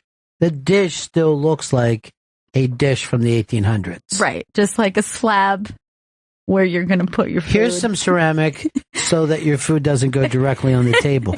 That's what we need. Some kind of disposable table things, right? Like a disposable, so you could just put mashed potatoes on the table. That, you know, it's all there. I like this. Okay, so here's the thing. It's going to be some sort of, almost like sheets, right? So you open it up, and then there's sheets, and then those sheets are made of some sort of... ceramic. I think organic material. So it's disposable, but then you are able to fold it up. You've got all your leftovers on there. All right, I got an update for you because you came up with organic. It's a small bread that goes out over your table. It's a very thin bread. The food goes directly onto that bread, and then occasionally at the end, you can either throw it out or fold it up and eat it. I think that at the end is very funny when you finished all your food, and now you have this food-soaked bread, a thin layer of food-soaked bread to finish off your meal. It's actually a pretty good idea. Or you can just roll it up like a big food joint and eat it. I'll just end up giving that to the dog. Sure. The dog is like, please don't eat the bread sheet. But something has to happen. So we're not just sitting. Now, a lot of people would be thinking to themselves, and all you got to do, instead of putting stuff on your plate, is just moving it over to your part of the bread. Right. Hey, why'd you put all that stuff on your side of the bread? Yeah. And who said anything is anyone's side of the bread? You just eat all around the bread. It's all the same bread. Yeah. All right, so we fixed that. Okay. The bread plate has been fixed. Perfect.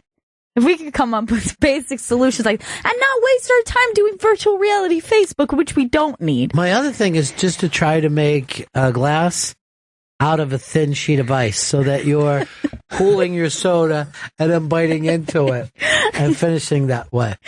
Are you ready to drink an ice glass? Sharks, tell me you're ready for a bread sheet.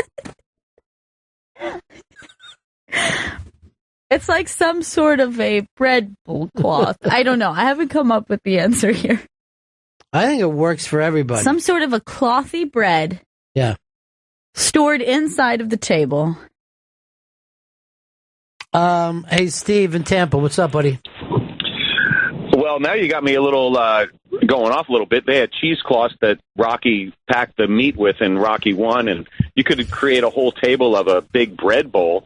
But aside from that, what I was calling to say, you know, the whole washing the plate thing, they should make a dishwasher with a disposal in the bottom, have a disposal cycle to wash, you know, to churn up all that remnants of chunks of food. Well, first of all, let me just say, Steve, you magnificent bastard. You're really onto something here. I love the idea of this. Yeah. So you're just throwing everything in. Like, you don't even have to scrape the dish. No, why bother? It's got a disposal in the bottom.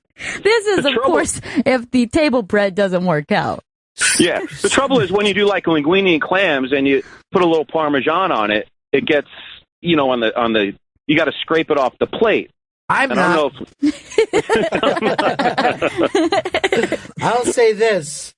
I would also just say this is our slug line. Scraping is for suckers. Dude, you're seriously onto something. I love and this coffee idea. is for closers. Yeah, all right. Steve in Tampa really came up with something big. That's really smart. I even like it when you said about that fucking cheesecloth. You know, Yeah. when we have Italian meals. Sure, this is perfect. This is exactly what This we is need. all we needed to get going. This makes me really... these people are wasting their time inventing virtual reality for Facebook. Not necessary. No. We got everyday problems we need solutions to.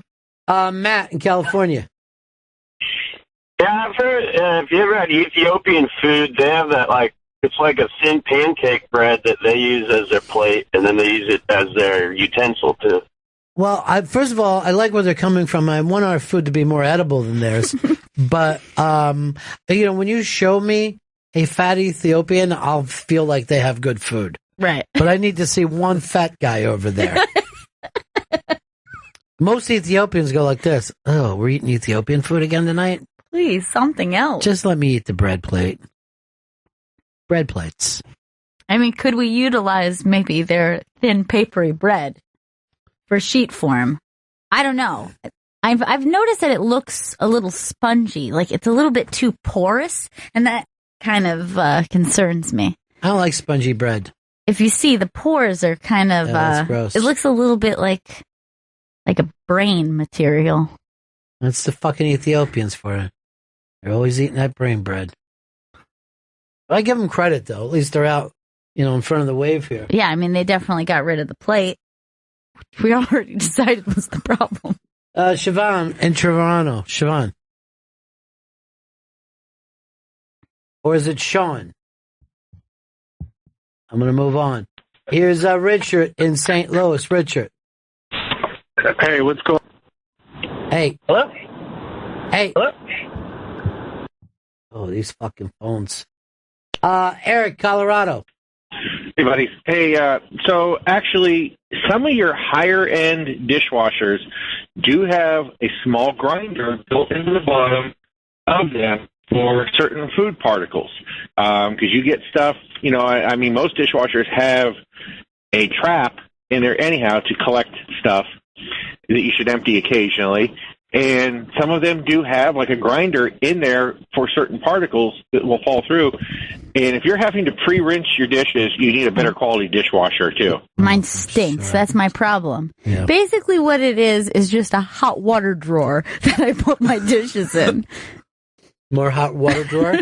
Thank you. Just put those in the hot water drawer so I don't have to look at them. You get that? Wait, I got one for you. What about a dishwasher that also makes coffee at the same time? So you have the cups in there and they just end up filling. So when you open your hot water drawer, fresh coffee immediately. Scott, Washington.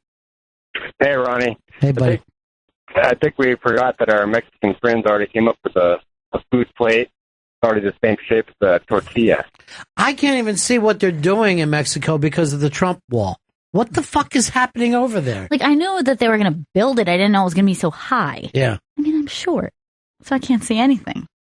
They ought to have, like, just little windows so you can peek through, see what they're doing.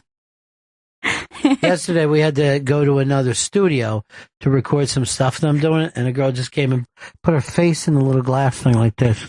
What the fuck is going on in there? We had a studio rent it for 9 minutes. That was the shortest amount of time I think you could ever book. Yeah. And then while we were in the middle of recording, someone came in, despite the fact that the on-air light, and she's like, is this on air right now? Yeah. Yeah, it is. Yeah, you're on air. Live? She said, live? This is live? Where's our guest today, Tappy? Marcus Hook's going to grab her right now. We got to do a thing where we switch out so you don't have to do both. Or maybe Vito could become that guy who takes some responsibility. Yeah, I could get on that email. You sure? Yeah. I don't like to take anything away from Chris's responsibility, though.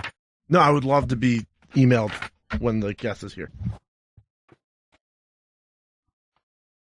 What is the person from Toronto who's called back? What is the name? I can't get this stuff big enough that I can even see. Siobhan. Siobhan. I went there earlier. Siobhan? Shazan. Okay. All right. No, in a tortilla tablecloth, every sort of topping that you would put in a taco, just throw it onto a table, wrap it up, eat it as you go. I'm going to hang up before my phone craps up. Bye. Okay, buddy. So he called back because he wants us to make the tortilla as the thing. Okay. Put everything on there and then wrap it up. Great. But then it's no longer just like a plate at that point. Yeah, it's not the texture I'm looking for. Now, if we're trying to get away from everything, if you have either a sheet cloth or a bread plate, what do you do about soup? My first thing is say, just drink it out of the ladle. Don't make me get a bowl. I mean, that's fun anyway. Everyone around the stove. The only thing I've ever seen people drink out of a ladle is water. You know what I mean? Nothing else. It seemed to happen a lot in the Old West. For some reason, there's like tin cup and like nice ladle. Pirates would drink out of a ladle too. They would just have a big barrel of water and ladle it up. What used to disgust me, they would drink right over the barrel. And you just like step back so none of your fucking backwashes. Look at Florida now. Some of those Holy people shit. up to their fucking nutsacks in water. Look at this guy just holding on to the pole as the storm surge. Just go inside, dude. We don't need you out there. The storm surge seems to be the big problem here. Areas of Florida still seeing 100+ mile-an-hour winds while we speak. God, look at like right on the water there. Just like the waves crashing. No break before her? No. Well, let's bring in Liz Miele. Her album, Emotionally Exhausting, is available now on iTunes and Spotify. Go to lizmiele.com for all her dates and more information. On Twitter, it's at Liz Miele. Wait, we did this different. No music, no break before, just directly in. Liz, it's great to see you. Now, you guys are quick. We don't know what we haven't really done radio before. It's all new to us. No, it's all good. I can teach you what I know. It's not much. Yeah, it shouldn't be hard to learn, and yet we still can't do it. Now, you were just in Scotland for a long time, right? I actually was in Europe for 4.5 months, or 3.5 months. Where? All in Europe? Well, the first part of it was a military tour. So the first month I was actually in Cuba, Italy, Turkey, Jordan, and Egypt. And then I was in... Just playing to the military? Yeah, that was just military. And then I did a month and a half based out of London, and then I kind of toured all around the UK. I did some stuff in Belgium and Sweden, and then I went to Scotland and I did the Fringe Festival for a month. Now, does that change the way your material goes down forever? Like you come back to the States and find yourself doing a lot more helmet humor than you used to. Yeah. Like you're just bringing up I mostly belly dance when I get back. So, yeah, it really does change everything. It's interesting. Like, I don't change for anyone, both emotionally or comedically. So, I mean, the military tours, like, I mean, for the most part, they're really grateful and I do fine. I'm usually the only woman, and that has its pros and cons. Right. So there's definitely some bases that they were amazing and I had great shows, and there were some where my perspective and humor was not what they were looking for. You're just like guys yelling that out. But they did want to chat with me afterwards. Sure. And I played that game of sure, you can buy me a drink that you don't actually have to buy for me.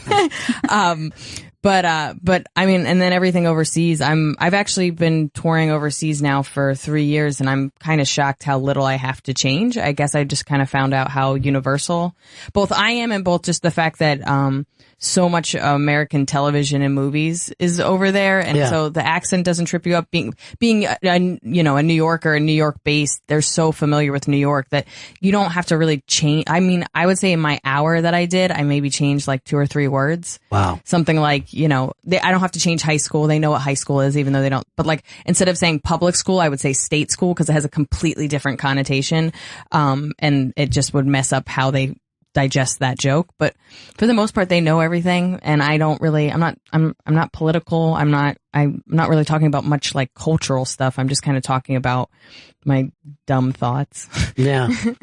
It is fascinating like, it's made the world a smaller place, and there's something kind of even sad about that as well, is that the American culture is out there so much. I would say I've now performed in 12 countries. Every time I see a McDonald's, every time I see a Subway, every time I see like a Pizza Hut, like stuff like that really bums me out, because you go to Copenhagen, it's beautiful, and then you see all this great architecture and this cool art, and then you see a McDonald's, and it just, you're like, and it's the worst part of our culture. Right. Yeah. But at the same time, like, the internet has made us where like let's put it this way, like everybody calls my stand-up over there an American hour, because stand-up in the UK is very much like one-man show. They still kind of are a little bit behind in even how they kind of display their stand-up. So for me, this idea that like, I don't know, like they're so in love with our stand-up comedy, and they are,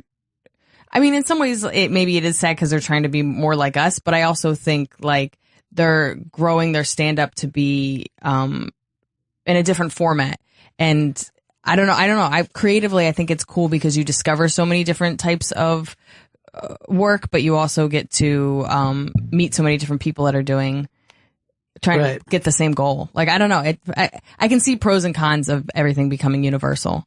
Well, people today we played, U2 did this kind of anti-Trump thing before their show, and people had called our show and go, why do the foreigners care about American, who we elect for president? But they don't realize we're involved everywhere. Oh, well, everywhere. But just look at something like Brexit. Like that had more of an effect on our financial economy than they said any president that's ever been elected in history. Yeah. And that was something that we really weren't paying. I mean, I was there when it happened, but and we still don't know what the effects of that's going to take on. But like, it's ignorant to not think our culture doesn't affect them. Yeah. I think it's funny when you speak to someone from another country who could talk at length and in depth about American politics, American pop culture. And actually be informed. Yeah, and then you realize like, ooh, I could not hold this conversation and not even close about what's going on in your country. I like, can't even hold it about my country. Yeah, it's true. It's true. I'm always surprised when I find out who the governor of different places. I'm like, really? Okay. Never heard that guy. That guy's Rhode Island's governor? Are you freezing, honey? We can... I'm a tiny person. That's always I know, but cold. we keep but it's this fine. I'm always so cold. We used to do this thing where we would change the temperatures and stuff before people came in. We keep it way too cold in here. I'm used to it. My dad is one of those people that like it keeps the house freezing, and he's like, "We have a fireplace," and I go, "Yeah, in one room." So I'm only allowed in the living room? Is that how that works? I was like, "This is a new prison I didn't know about." It's the same thing that happened during the Revolutionary War. If you want this to be warm, sit next to the fireplace. Yeah, no, I'll just get a pet bear. It's Where fine. did you grow up? I grew up in Jersey. Which part? Central Jersey, so right outside of Princeton. Yeah, Central Jersey. That's that thin line that divides New York culture from Philly culture. Yeah. I think it's so funny when you get down how Philly people are. Oh, yeah. I'm probably very close to Philly. Like, I'm 45 minutes from Philly. And there was this test. It was like in the newspaper, like a couple Christmases ago. And you would take this test, and it would tell you, like, where you were from. And I know that sounds silly because you know where you're from, but like, you answer all these questions like, what do you call a side street? And what do you call a sandwich? Is it a hoagie? Is it Yeah, exactly. Word for exactly. it. My favorite place in the whole world is Hoagie Haven, which is in Princeton. But, you answer all these questions. And so like my mom and my uncle grew up, right outside of Newark, and it was like Newark. Like, it's like they never left. They're like Newark. Yeah. But then like, me and my siblings, it's like a little bit of Philly. And then because I travel so much, there's certain things where like, because I've been to Ohio a lot, there's like little things where I'm like, oh, they're kind of confused about where I'm from. But like my mom, it's like, she never left. And I always find that stuff so funny where it wasn't honestly until I started traveling overseas that I realized how Jersey trash I am, just how East Coast I am, and then just how American I am. Yeah. Right. I've grown up always thinking I didn't have a culture, and you're like, we do. It's not great, but we do. Yeah. We definitely have one. Yeah. And the East Coast is such like, I murder in Long Island and Staten Island. I don't want them to be my people, but I murder. And then I go to the West Coast and I'm like, why aren't they accepting me as their people? Like, why? Because it's just a different, it's just the way and it's not even like, I could say the same joke. It's just my perspective on things is just so like, go fuck yourself. Like, right. There's always that thing when you're on the West Coast and you say something amusing that you see everyone is alarmed by. You're like, oh my God. You're an incredibly cruel person. Yeah. That's like my sister moved to LA a year ago, and we drove cross country to drop all her crap off, and I bombed all over, like I didn't even do shows. I just meant like as a person bombed all over the world. Like we were like in Arizona, and like my sister was like, maybe we can get our nails done or something. So we like walked in, because like New York City, you can walk in anywhere and just get your nails done. So we like went to this place and we're like, oh, do you have like room for like an appointment or whatever? And the guy was like, oh no, we're completely booked up. I was like, well, is there anybody I can kill off so I can get an appointment? And you would have thought I said literally that I was just like, I'm just going to rape some people and leave. And they were horrified. And I was just like, and then I said something else, still looked horrified. And my sister's like, they don't enjoy you. Like, you just and I was like, no, I can't. I have to leave on a laugh. Liz Miele's in studio. Liz's album, Emotionally Exhausting, is available now on iTunes and Spotify. You can go to lizmiele.com for all dates and more information. And on Twitter, it's at Liz Miele. But then when you're at Edinburgh, you were there for like a month or something, right? Yeah, absolutely. How crazy is it because you're a road comic, to stay somewhere for a month and it's Scotland? Well, that's the funny thing. I realized when I was getting ready for that I have not been in one place for a month in years. Yeah. I have not been in my own bed for a solid month. Because even when I'm doing like a lot of stuff that's kind of local, I still leave every weekend. So it was kind of like oddly exciting, even though it's like I stayed in an Airbnb and whatever, but like I walked to my same venue every day and I saw the same people every day. And, I loved it because it was Scotland. So it wasn't like, I mean, after a while in New York City, you're just like, I got to eat different sandwiches. But, I don't know. I always said the whole process itself was a law of diminishing returns, because like the whole point was to like polish my hour and get my name out there and get a UK agent. And, my hour got like the first 2 weeks, I was like, I've never felt funnier, and I'm going to take over the world. And then you just get so tired and so like just over everything, and you never want the words to be inside your mouth again. Right. And I would say by the last show, I was just like, I wasn't a person. I ended up getting a UK agent that came to my second to last show. And I was like, I don't even know how you find this stuff funny. Like, I was a robot on stage. The audience was like, okay. I was the level of tired that like, I came back burnt out. Like, I'm still kind of slowly getting rest up, but like I was at a point where like somebody would ask me a question and it would be like a 5-second delay, like just not feeling human. And then even when I got back here and I started doing new stuff on stage, like not only could I not find the word, but I couldn't find the words to describe the word. So like I'm just on stage, just flounder, like just I fill in the blanks, guys. This is now, but it was, I mean, I'm glad I did it. It's so funny though, because as soon as you get there, they're just like within a week, they're just like, so when you come back, and you're like, I don't want to come back. Like, I'm doing this so I don't have to come back. This is horrible. Well, Gethard is starting that off-Broadway thing. He was there with me. And he is going through his depression and his suicide.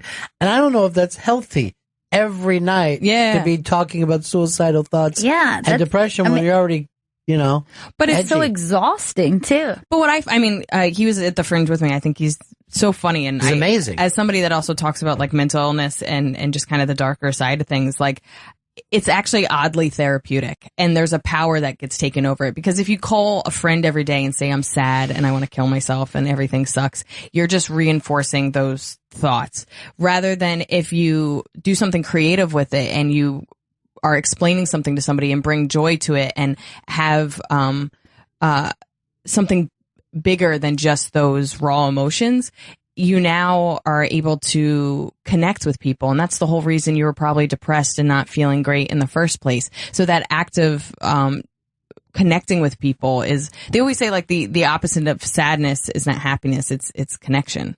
So I feel like there's something about what he's doing that's actually incredibly empowering. And then I'm sure the emails and the people that come up to him afterwards and all that stuff, there's outside motivation, because I'm like the queen of breakup jokes. Like you break up with me and I'm already just like, let's fix this. So I can see that even just in that sense where I'm sad about a boy, yet I have this joke that's like, well, maybe this is why it happened, because this joke is really great. And people are like, oh, I've had similar experiences and all of them should die. And I'm like, oh my God, let's start a hate group. So you, so you actually use it for material, which could set up that thing of that becomes part of your process every time, like meet someone. Yeah. Break up with them. No. I'm as soon as I'm like, if we're not getting married, we might as well just get some breakup jokes out of this. But yeah, I mean, I even posted something. I tried to do like a joke of the day on like Facebook and Twitter and stuff, but I even posted something the other day, which is like, I don't know how other women go through breakups or like emotional trauma, because for me, it's such a key part of me, not only getting over the experience, but learning from it and growing from it. Because it forces me, like you said, how does he think about these things every day, every night? Well, you grow from that. Like for me to think about how somebody hurt me, or to think about an experience that was really traumatic and to go, well, how did I handle it? How could I have handled it better? What's interesting about this? What is weird about this? And you really just get to the root of how you feel. And next thing you know, the next time it happens, which traumatic things happen all the time, you have a better sense of yourself and you have a better idea of how you want to handle it and how you want to be the person you want to be. So I mean, I think there's a lot of growth that a lot of people I've never don't go grown through. as a person. I really haven't. Have you? Gail, have you ever felt like, oh, I can handle this better than I used to? Yeah, I think that I have gone through things that I can recognize a younger me, you know, in my early 20s out of college or something, how badly I would have fucked up a situation. But do you ever feel like you get a receipt for dealing with those kind of things on stage? Like, do you feel later like, okay, maybe, do you ever feel like you've given too much of yourself, or the total opposite? I don't know. I mean, the whole point of what I do, I feel like, is kind of being more vulnerable. Like, I'm way more vulnerable on stage than I am off stage, and to the point where I'm trying to be more vulnerable off stage. I mean, if I'm not getting a laugh, I don't really want to say it. But I don't know. I mean, there's sometimes where I can see an overshare makes people uncomfortable, but as soon as you attach a punchline to it, that overshare now becomes a connection. So in the beginning stages of writing a joke, it's an overshare. But as soon as I find a way to make it something that people can relate to, it's now like, oh my God, she's so empowering. Liz Miele's in studio. Her album, Emotionally Exhausting, is available now on iTunes and Spotify. She's performing Sunday at the Knitting Factory in Brooklyn. Go to LizMiele.com for all dates and more information. And on Twitter, it's at Liz Miele. Can he just follow me? I just that's amazing. I like. He's always like, just look over and he's got it, and I love that information. It is. You got the information. You're giving the information. Because I do the same thing with my cat. It's just not as effective. Yeah. You're a cat person. I'm a crazy cat lady. Yeah. Now, why is that? What is it about cats? Well, both my parents are veterinarians, and my mom's a cat specialist. So I actually there's this weird pro cat lady phenomenon that's happening, and I'm like, I like to think I started that movement because I tried to not be a cat lady. I moved to a different township when I was in middle school, and I was like, I threw out all my cat stuff. I was like, I'm going to be cool. It's all going to work out. Good. People are going to be my friend. And then I didn't make any friends, and I was like, I really miss my cat shirt. So I just started rebuying. And then I just in high school, I was like, this is who I am, and I can't fight it, and I just haven't. So I'm making out with a new guy right now, and I've worn 3 cat shirts on on every day. I'm just I only have one cat, and that's kind of the protection. So it's I'm emotionally someone that has 7, but physically I only own 1. But do you see the shock in his face and another cat? Oh yeah. Oh yeah. Different cat shirt. Yeah. Oh, that's nice. Did somebody buy that for? Oh, you bought it for yourself. Interesting. I've been considering getting a cat, but because I think that my dog is a cat person. She doesn't like dogs. She's not very friendly to dogs, but anytime she sees a stray cat on the street, she's so excited. She's so curious. She likes people too. She likes people and cats. Yeah. I think she's a cat lady. Well, it's so I think I want to get. They're very non-threatening because they're not gonna. They're not gonna be friendly to you, and they're not gonna be warm. It's these other dogs can get more attention, but the cat's just gonna lay on the counter and pay attention to you. Her dog is so weird because when you leave her, I forget how much she dislikes other dogs. If a person's walking down the street, they stop. You ever hear the bit people go, I could use this dog to pick up chicks? It's unbelievably true. Yeah. Women love this dog, and I'll be walking along, and then I'll see another dog and just start I'm fucking killing you. And I'm like, Birdie, please. Yeah. We're trying to pick up chicks. Yeah, this was great for a second. But I will lie when I have that dog and just make up lies. You'll say make up lies and where I got her and everything. Yeah. I just lost my wife. We've really been mourning. And Don't forget to mention that rescue thing. The ladies love it. She's a rescue. I don't know exactly her breed. If you say anything but rescue, people hate you. Oh, absolutely. I'll just say I bought it at the mall. Well, it was actually roaming inside the mall, and I rescued. I rescued it from Urban Outfitters. I rescued a purse from a lady the other day. There's some. Phil did some pictures of you that was up on the Terrambang sometime. Phil Provencio. Yeah, was he following you around for the day? I mean, he's a friend, so he's always following me around. He did a piece on me for I did a preview of my hour before I went on my European tour to get ready for the Fringe, and so he did a piece on me just getting ready for. So I did it at the. Why can't I think of the venue? Is it Brooklyn? No, it's in New York. It's not even far from here. It's going to make me sad. The Cutting Room. Thank you, the Cutting Room. I think because I had downtown. the Knitting Factory in my head, I was like, it's not that. But I was at the Cutting Room, and I did a preview of my hour, and he kind of just showcased that. And he actually, when he was getting his girlfriend a cat, this is maybe 4 or 5 years ago, he was just like, can you help me with this? And I was like, I've been waiting for you to ask. And every time I see him, how's your cat? He goes, only likes my girlfriend. I was like, that's all that matters. Well, cats don't, no one really knows if a cat likes them, right? Isn't that the thing about I mean, that's half of what I talk about with my therapist. I was like, I don't even know if she enjoys what I do.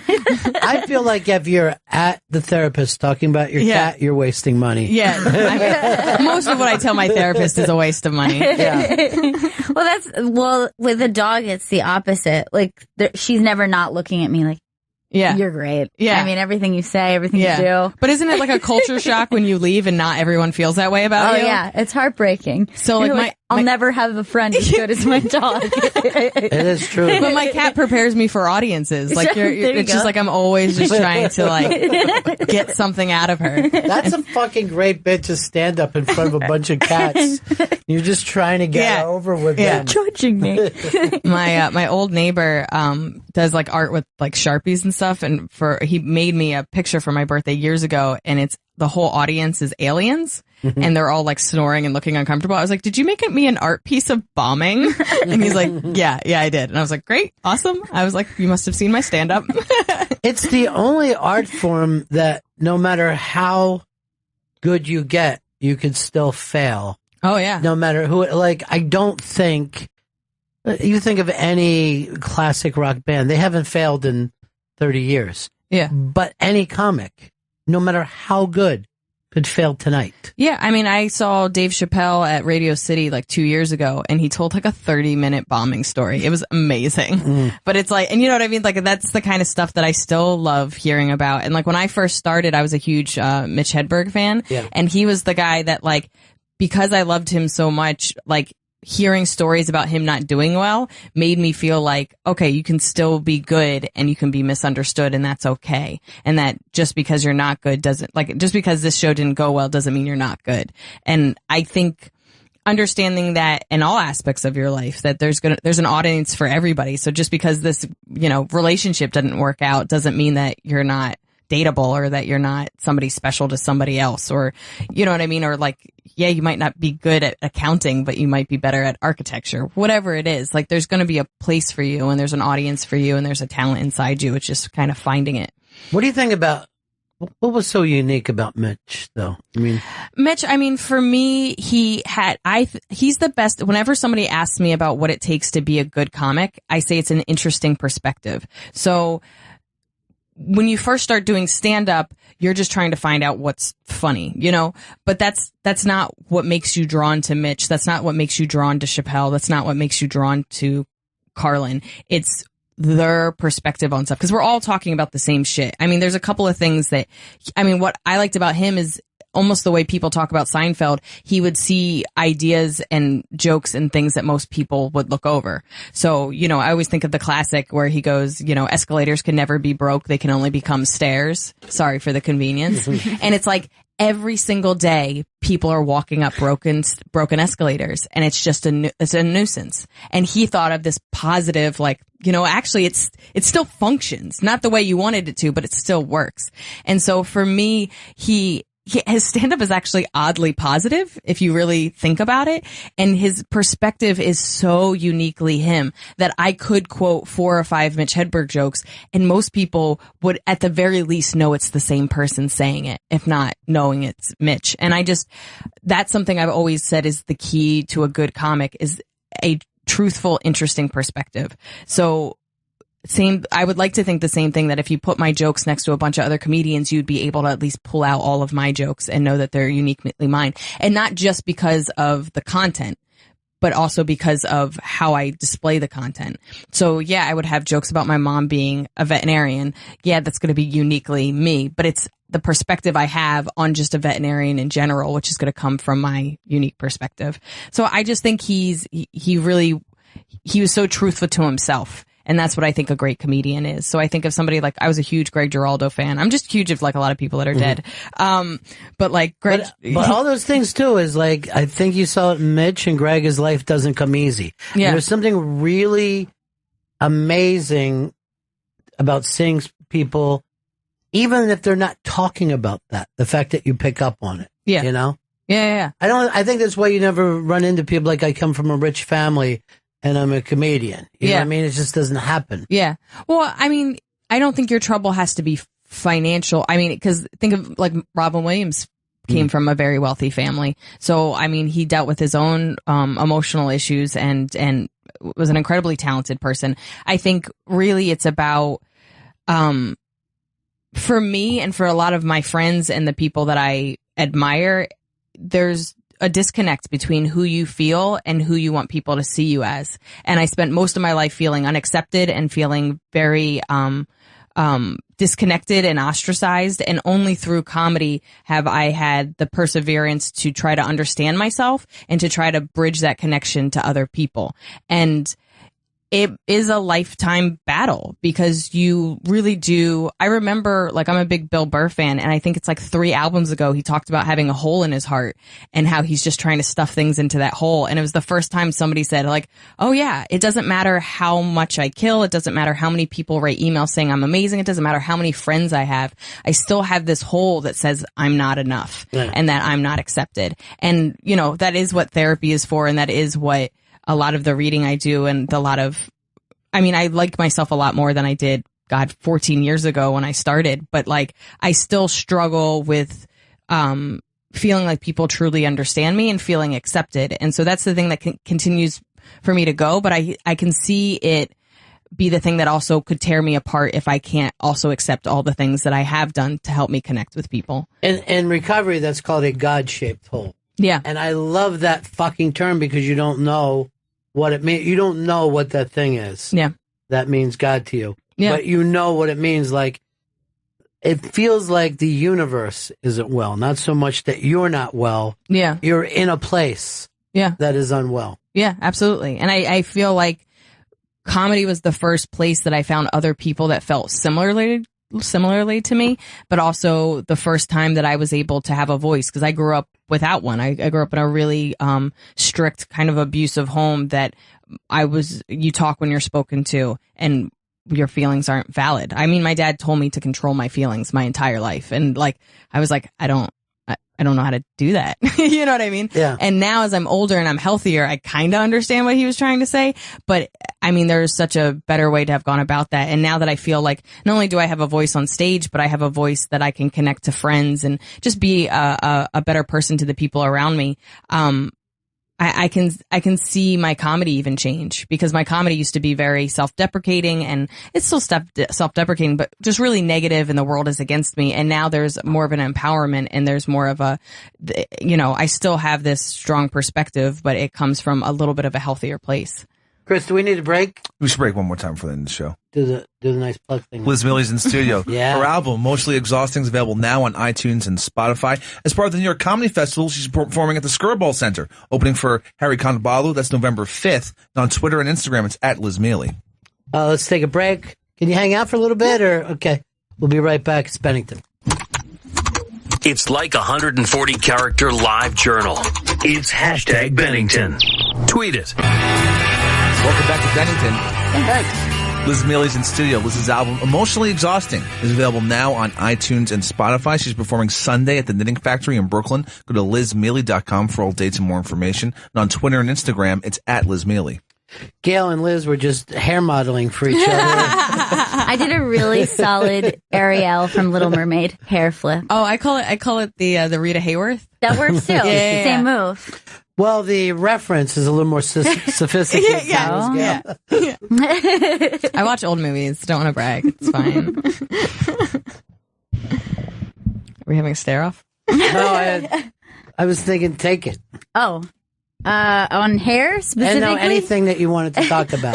Well, just now we were just comparing dog pictures, cat pictures. Yeah. Do you find that people find it to be very weird when you show cat pictures, dog pictures? Does it creep people out? Because I feel like people think it's like a weird mom surrogate thing. I mean, if it's two pet owners, it's never weird. Like, for me, like, because I have no problem with somebody be like, oh, I have 2 kids. I'm like, oh, what do your kids look like? Or like, you know, I would love, people love showing pictures of, you know, the things that they take care of. I think it's weird when it goes kids to cat. But if it's dog to cat, or, you know what I mean, cat to cat, it's always like a bonding experience. But it's weird where somebody's just like, oh, I like literally second mortgaged my home to take care of these kids. And I'm just like, you know, sometimes I forget to feed my cat. I also don't even have problems when people share pictures of kids on social media, because I know that's something that really bothers people. Why? But I don't know. No, I hear it a lot. Scares people? You mean that the kids are out there? No, I think that people are just like, oh, I don't want to see your baby pictures. I'm tired of seeing over and over. It can be too much. Like for me, when I joined Instagram a couple of years ago, I mean, I think I lost all my friends. It was just a cat picture. And then now I just celebrate Catter Day, which is every Saturday. It's my religion. And I post one picture a week of my cat. And it's like literally like the same way that I've like narrowed it down that I'm only allowed to have one cat. Right. I'm only allowed to share one cat picture a week. And that's like, and it has to be like funny or like the cutest. But of all the things on social media that people put up, I think kids and pets tend to be on the less obnoxious spectrum. Like I would much prefer to see baby pictures than I would to see like food. Yeah, I want to see plates of food that people eat. Plates of food. I mean, it has to be a badass plate of food. Like if it's an interesting piece of cake or like somebody setting fire to like a cupcake, like I'm down. But like to just show me a chicken, like I've had chicken before. Particularly if it's a mediocre looking meal. Yeah. And actually I have seen some that are just downright hideous looking. But it's also where people will share that. But like it's you ever go to like a restaurant and like the pictures on the menu, you're like, I'd rather not see these pictures. Like it's technically an art to take good pictures of food, and you're doing a shitty job. Like you're just. They say if it's a good picture of a hamburger, it's inedible. Like you have to spray paint it and all to make it look that delicious. Yeah. And if a model starts to bite in, they're like, no, don't. Please don't. It's just for the picture. Yeah. But Chris, you and I have known each other. You've never showed me a picture. And I don't know whether you've taken a picture. The only picture I ever show you is a picture of my dad. That's pretty much the only one I have. Yeah, but that was actually a physical picture. Right. But do you ever go out and take pictures of things? I never. The camera app on my phone's useless. That's like the most masculine. Lying. That's the most masculine thing I've ever heard. He's totally I'll lying. take pictures. Because I saw him taking a picture of his own tongue yesterday. No, that was because I didn't have a mirror. That's because I didn't have a mirror. Because I was eating some Skittles yesterday. Some very cold Skittles. And I take away my masculine line. And I took a fucking chunk out of my tongue. And I was all night, I was like, tongue's fucked up. Like, you bit your tongue? Yeah. He bit his tongue, and then I turned around and he's got the I don't want to see a picture of it. I don't want to see a picture of it, dude. I went through a range of emotions with these stories. Vito, do you take pictures? Yeah, I take lots of selfies. There's been I get where Chris is coming from. I've had to check the back of my throat a few times, and I don't like the mirror. Your nose blocks you from getting close to it. So I'll put and what do you want to see? You want to send it to a doctor? No, like sometimes you're like, oh man, my tonsils feel kind of swollen, or my uvula is swollen. I just want to see the damage, Ron, because it's fucked up. Or teeth. I do use my front facing camera as a mirror. I won't take a picture, but if I'm on the train, I gotta make sure. Look, Letterman is now doing sign language in Florida. It's a great new gig he's led. Oh yeah, he's doing well.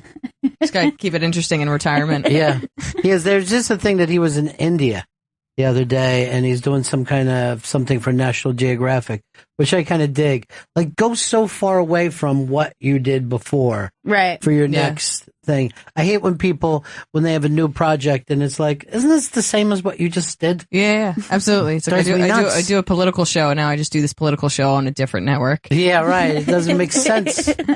Go fucking completely crazy, especially when you don't need the money. Yeah, you know what I mean. Go be bad at something and try to get better at it. You know what I mean? Like, go start, I mean, isn't that why you got into something, is you wanted to get stronger and better and have a unique experience? Actually, I don't know whether you guys have ever seen Jay Leno's car show, but it's the best thing that he's ever done because he loves cars. Yeah, right. No, it's a passion project. Yeah. And you're like, oh, this is a different Jay Leno. Not the Jay Leno when he's interviewing someone where you can kind of see like he's in robot mode. Yeah. You're completely not. I mean, I can see it from especially doing my hour every single night to I came back and I did 10 minutes of new material. It's not good, but I felt alive. Right. You know what I mean? Because you're saying stuff and you're taking risks and you're not sure how it's going to go. rather than like every night hitting the same point. It just, I don't know how people like do these Vegas shows where they just do the same thing every night. It's just like so boring to me. Like I don't ever want to be in that position. You know, the way comedy, I guess if you trace it back to vaudeville,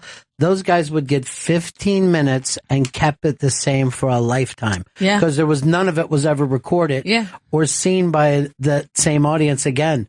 So they kept it from age 20 to age 60. Right. It's unbelievable. And they could have lived till 80 if they weren't dying on the inside. Yeah, they're just slowly. It takes 20 years off your life when you don't create new shit. Some of them only live longer because you can't hang yourself with your suspenders. You're like, oh, I think I invented something. Just bouncing back and forth. I hate life. So you've talked about suicide. You've had suicidal thoughts before? When I was really young, and I don't even know if it was as much suicidal as much as it was probably attention seeking. Both my grandmothers killed themselves. Yeah. Wow. And my parents have had suicidal thoughts, so that's what I grew up with. And then people in my family, other relatives, have killed themselves. But both sides of the family, the grandmothers? Both my grandmothers. Wow. Yeah. So I don't know if I've even heard of that. Yeah, so intense. No, I didn't know it was weird. That's how I got into therapy. Yeah, I just did a storytelling show last week. It was probably the most nervous. Talk about doing something new. I did a 12-minute story. My brother has bipolar 1, and I'm really close with my little brother, and I told a story about how I always thought I was going to lose my mind because mental illness runs in my family. And then when it happened to my brother when he was 19, it was like probably the hardest thing I ever went through. And he's doing great right now, but and I asked him permission to tell the story. But I literally wrote, it has funny parts in it, and I've slightly talked about my brother's mental illness on stage, but I did a 12-minute story about my brother losing his mind and talking about my family history and about, you know, how mental illness is something that's been something I've struggled with myself, but also just understanding it and accepting it as it is. Cause, you know, you accept somebody with heart disease. Why wouldn't you accept somebody with mental illness? And it was weird. I mean, especially when I get to that part where I talk about both my grandmothers were mentally ill. They've both been in and out of mental institutions, and they both killed themselves. Like, I read the story to 2 or 3 friends, and they're like, you need to take a second. Like, that's hard for people to digest. And I was like, tell me about it. I'm 31 and I'm still digesting it. And that's how my parents actually became close, because it happened to my father. And then a year later, it happened to my mother, and my dad had heard about it and was just kind of like, I just went through this, and was just a friend to her. And that's what they bonded on. Yeah. Wow. Yeah. Neither have ever been to therapy either. Not the most stable family. Sure. Why bother? You're okay. But it's interesting to me because, like, there's a lot of stuff my parents could have done better, but there's so many things that my parents did amazingly with how difficult their childhoods were that I'm kind of in awe of my parents, especially now that they have a son that's mentally ill. I knew about my grandmothers and their suicides when I was really young. But I didn't know details of it. I literally could tell you 4 facts about my mom as in total, because my mom just doesn't share stuff. And then with my dad and his family, it's maybe like 10 facts. And when my brother got sick and he was going in and out of mental institutions, that's when, like, my dad was like, this is how my mom behaved. And, you know, my mom would tell me about her brother and some of the weird things her brother had done. And, like, all of a sudden I started to learn more about what was inside, because it was just this generic mental illnesses in my family, and this suicide has happened. And I learned about it, but I learned about it from a book place, not from an experience place. So by the time my brother got sick, it was one of these things where, like, oh, I literally weirdly have been preparing for this my whole life. And clearly everything is so much, it's like almost like being a doctor where you're just like, I know all the stuff. And then there's like a body in front of you and you're like, this is a lot of blood. Yeah, right. But your brother is kind of a perfect storm from DNA. I mean, for everything I've learned about mental illness is, really just genetics in general. Like, you have a switch. So let's say heart disease runs in your family, mental illness runs in mine. But if you're healthy and you take care of yourself, the switch doesn't mean it's going to be turned on just because it's inside of you. Certain things turn that switch on. So I have a very light, like, it could easily be switched because it's on both sides of my family. So I've been very aware that they say something like having children can turn on the switch. Being in a car accident can turn on the switch. I don't want to blame my brother for his situation, but I remember sitting my brother down and saying, we don't have the genetics for you to do psychedelics and acid. And he went to college and he did psychedelics and acid. Everyone in my family hasn't had that switch on but him. Yeah. So I don't blame him, and it is what it is. And there's a chance that he was 19 and that's when that shit happens, especially in males. Yeah. So it could have happened regardless, but it happened pretty quickly after he started fucking with those drugs. So, and then Brian Wilson, that was the same kind of Brian Wilson from the Beach Boys. And also he came from an abusive background, but almost the same age, almost the same background with psychedelics. But isn't it weird too that you can be okay at 16 and 17, but this ticking time bomb is waiting for you? Yeah, absolutely. And I mean, for me, my brother has had 4 psychotic breaks in 3 years, and he's doing really great right now. And basically it's like a balance, and each one gets worse, and that's pretty much what my story is about. But like, the thing I tell him, and I fully believe it, is this can make you an even better and more incredible person. Because my brother is incredible. I mean, really the smartest, funniest, silliest, weirdest kid you'll ever meet.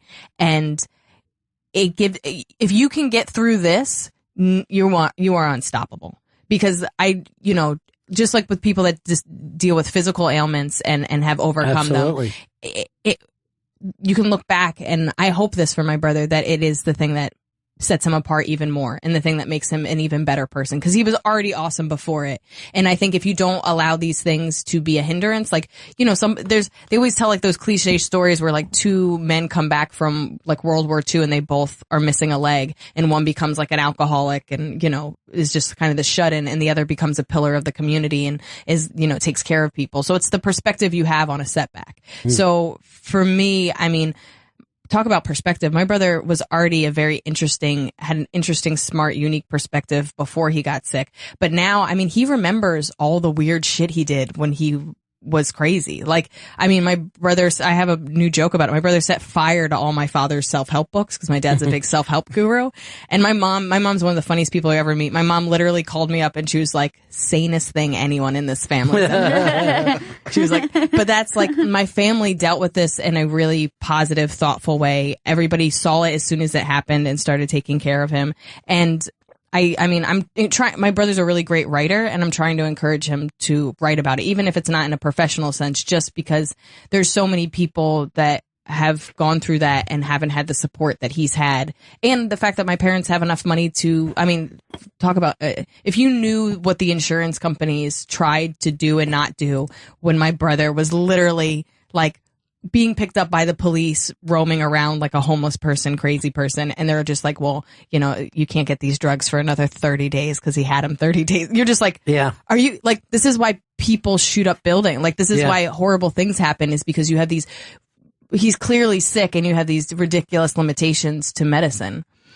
How is it though to make people understand that exact thing without having a personal connection to it? Because so often what everybody's empathy really is tied into is, this is from my family, I know this from where I'm from, whatever. But what is the best way to make people understand that who do not see that as the problem? Well, I even just feel, and I'm not diminishing what you're saying, but like, that perspective is already a diminishing belief. And that's the reason why people don't listen to Asian comics or women comics or black comics, because they go, well, how am I going to relate to this guy? Right. I'm not black. Or how am I going to relate to this woman? I'm not a woman. But I've been going to comedy clubs for years, listening to men, and have never had a problem relating to their material. There might be something I'm not as interested in, but if you make it funny and you explain it to me so that I can understand where you're going, we're going on that same journey. So the same way that I approach some topics that are uniquely a woman's perspective, is the same way I would approach something that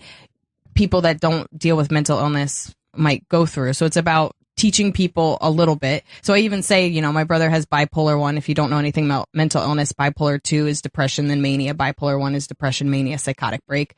My brother's been a lot of people. My brother's been Jesus. He made a great Jesus. And I kind of let people know, like, especially like even the fact that, like, sadly, because of our economy, and our horrible laws, a lot of the crazy people most people know about are homeless people, because we literally have some of the worst mental illness laws, and they kicked them out after 2 weeks to 30 days. And that's why a lot of our homeless are mentally ill. It's amazing to me how many people don't see that perspective. Oh yeah, that happened all during the Reagan years. Yeah, hey, we've got a hard out. We've got Opie Coming in next. Liz Miele's been in studio. Her album, Mostly Exhausting, is available now on iTunes and Spotify. She's performing Sunday at the Knitting Factory in Brooklyn. Go to LizMiele.com for all dates and more information. On Twitter and Instagram, it's at Liz Miele. That's fantastic to have you in here. Yeah, lately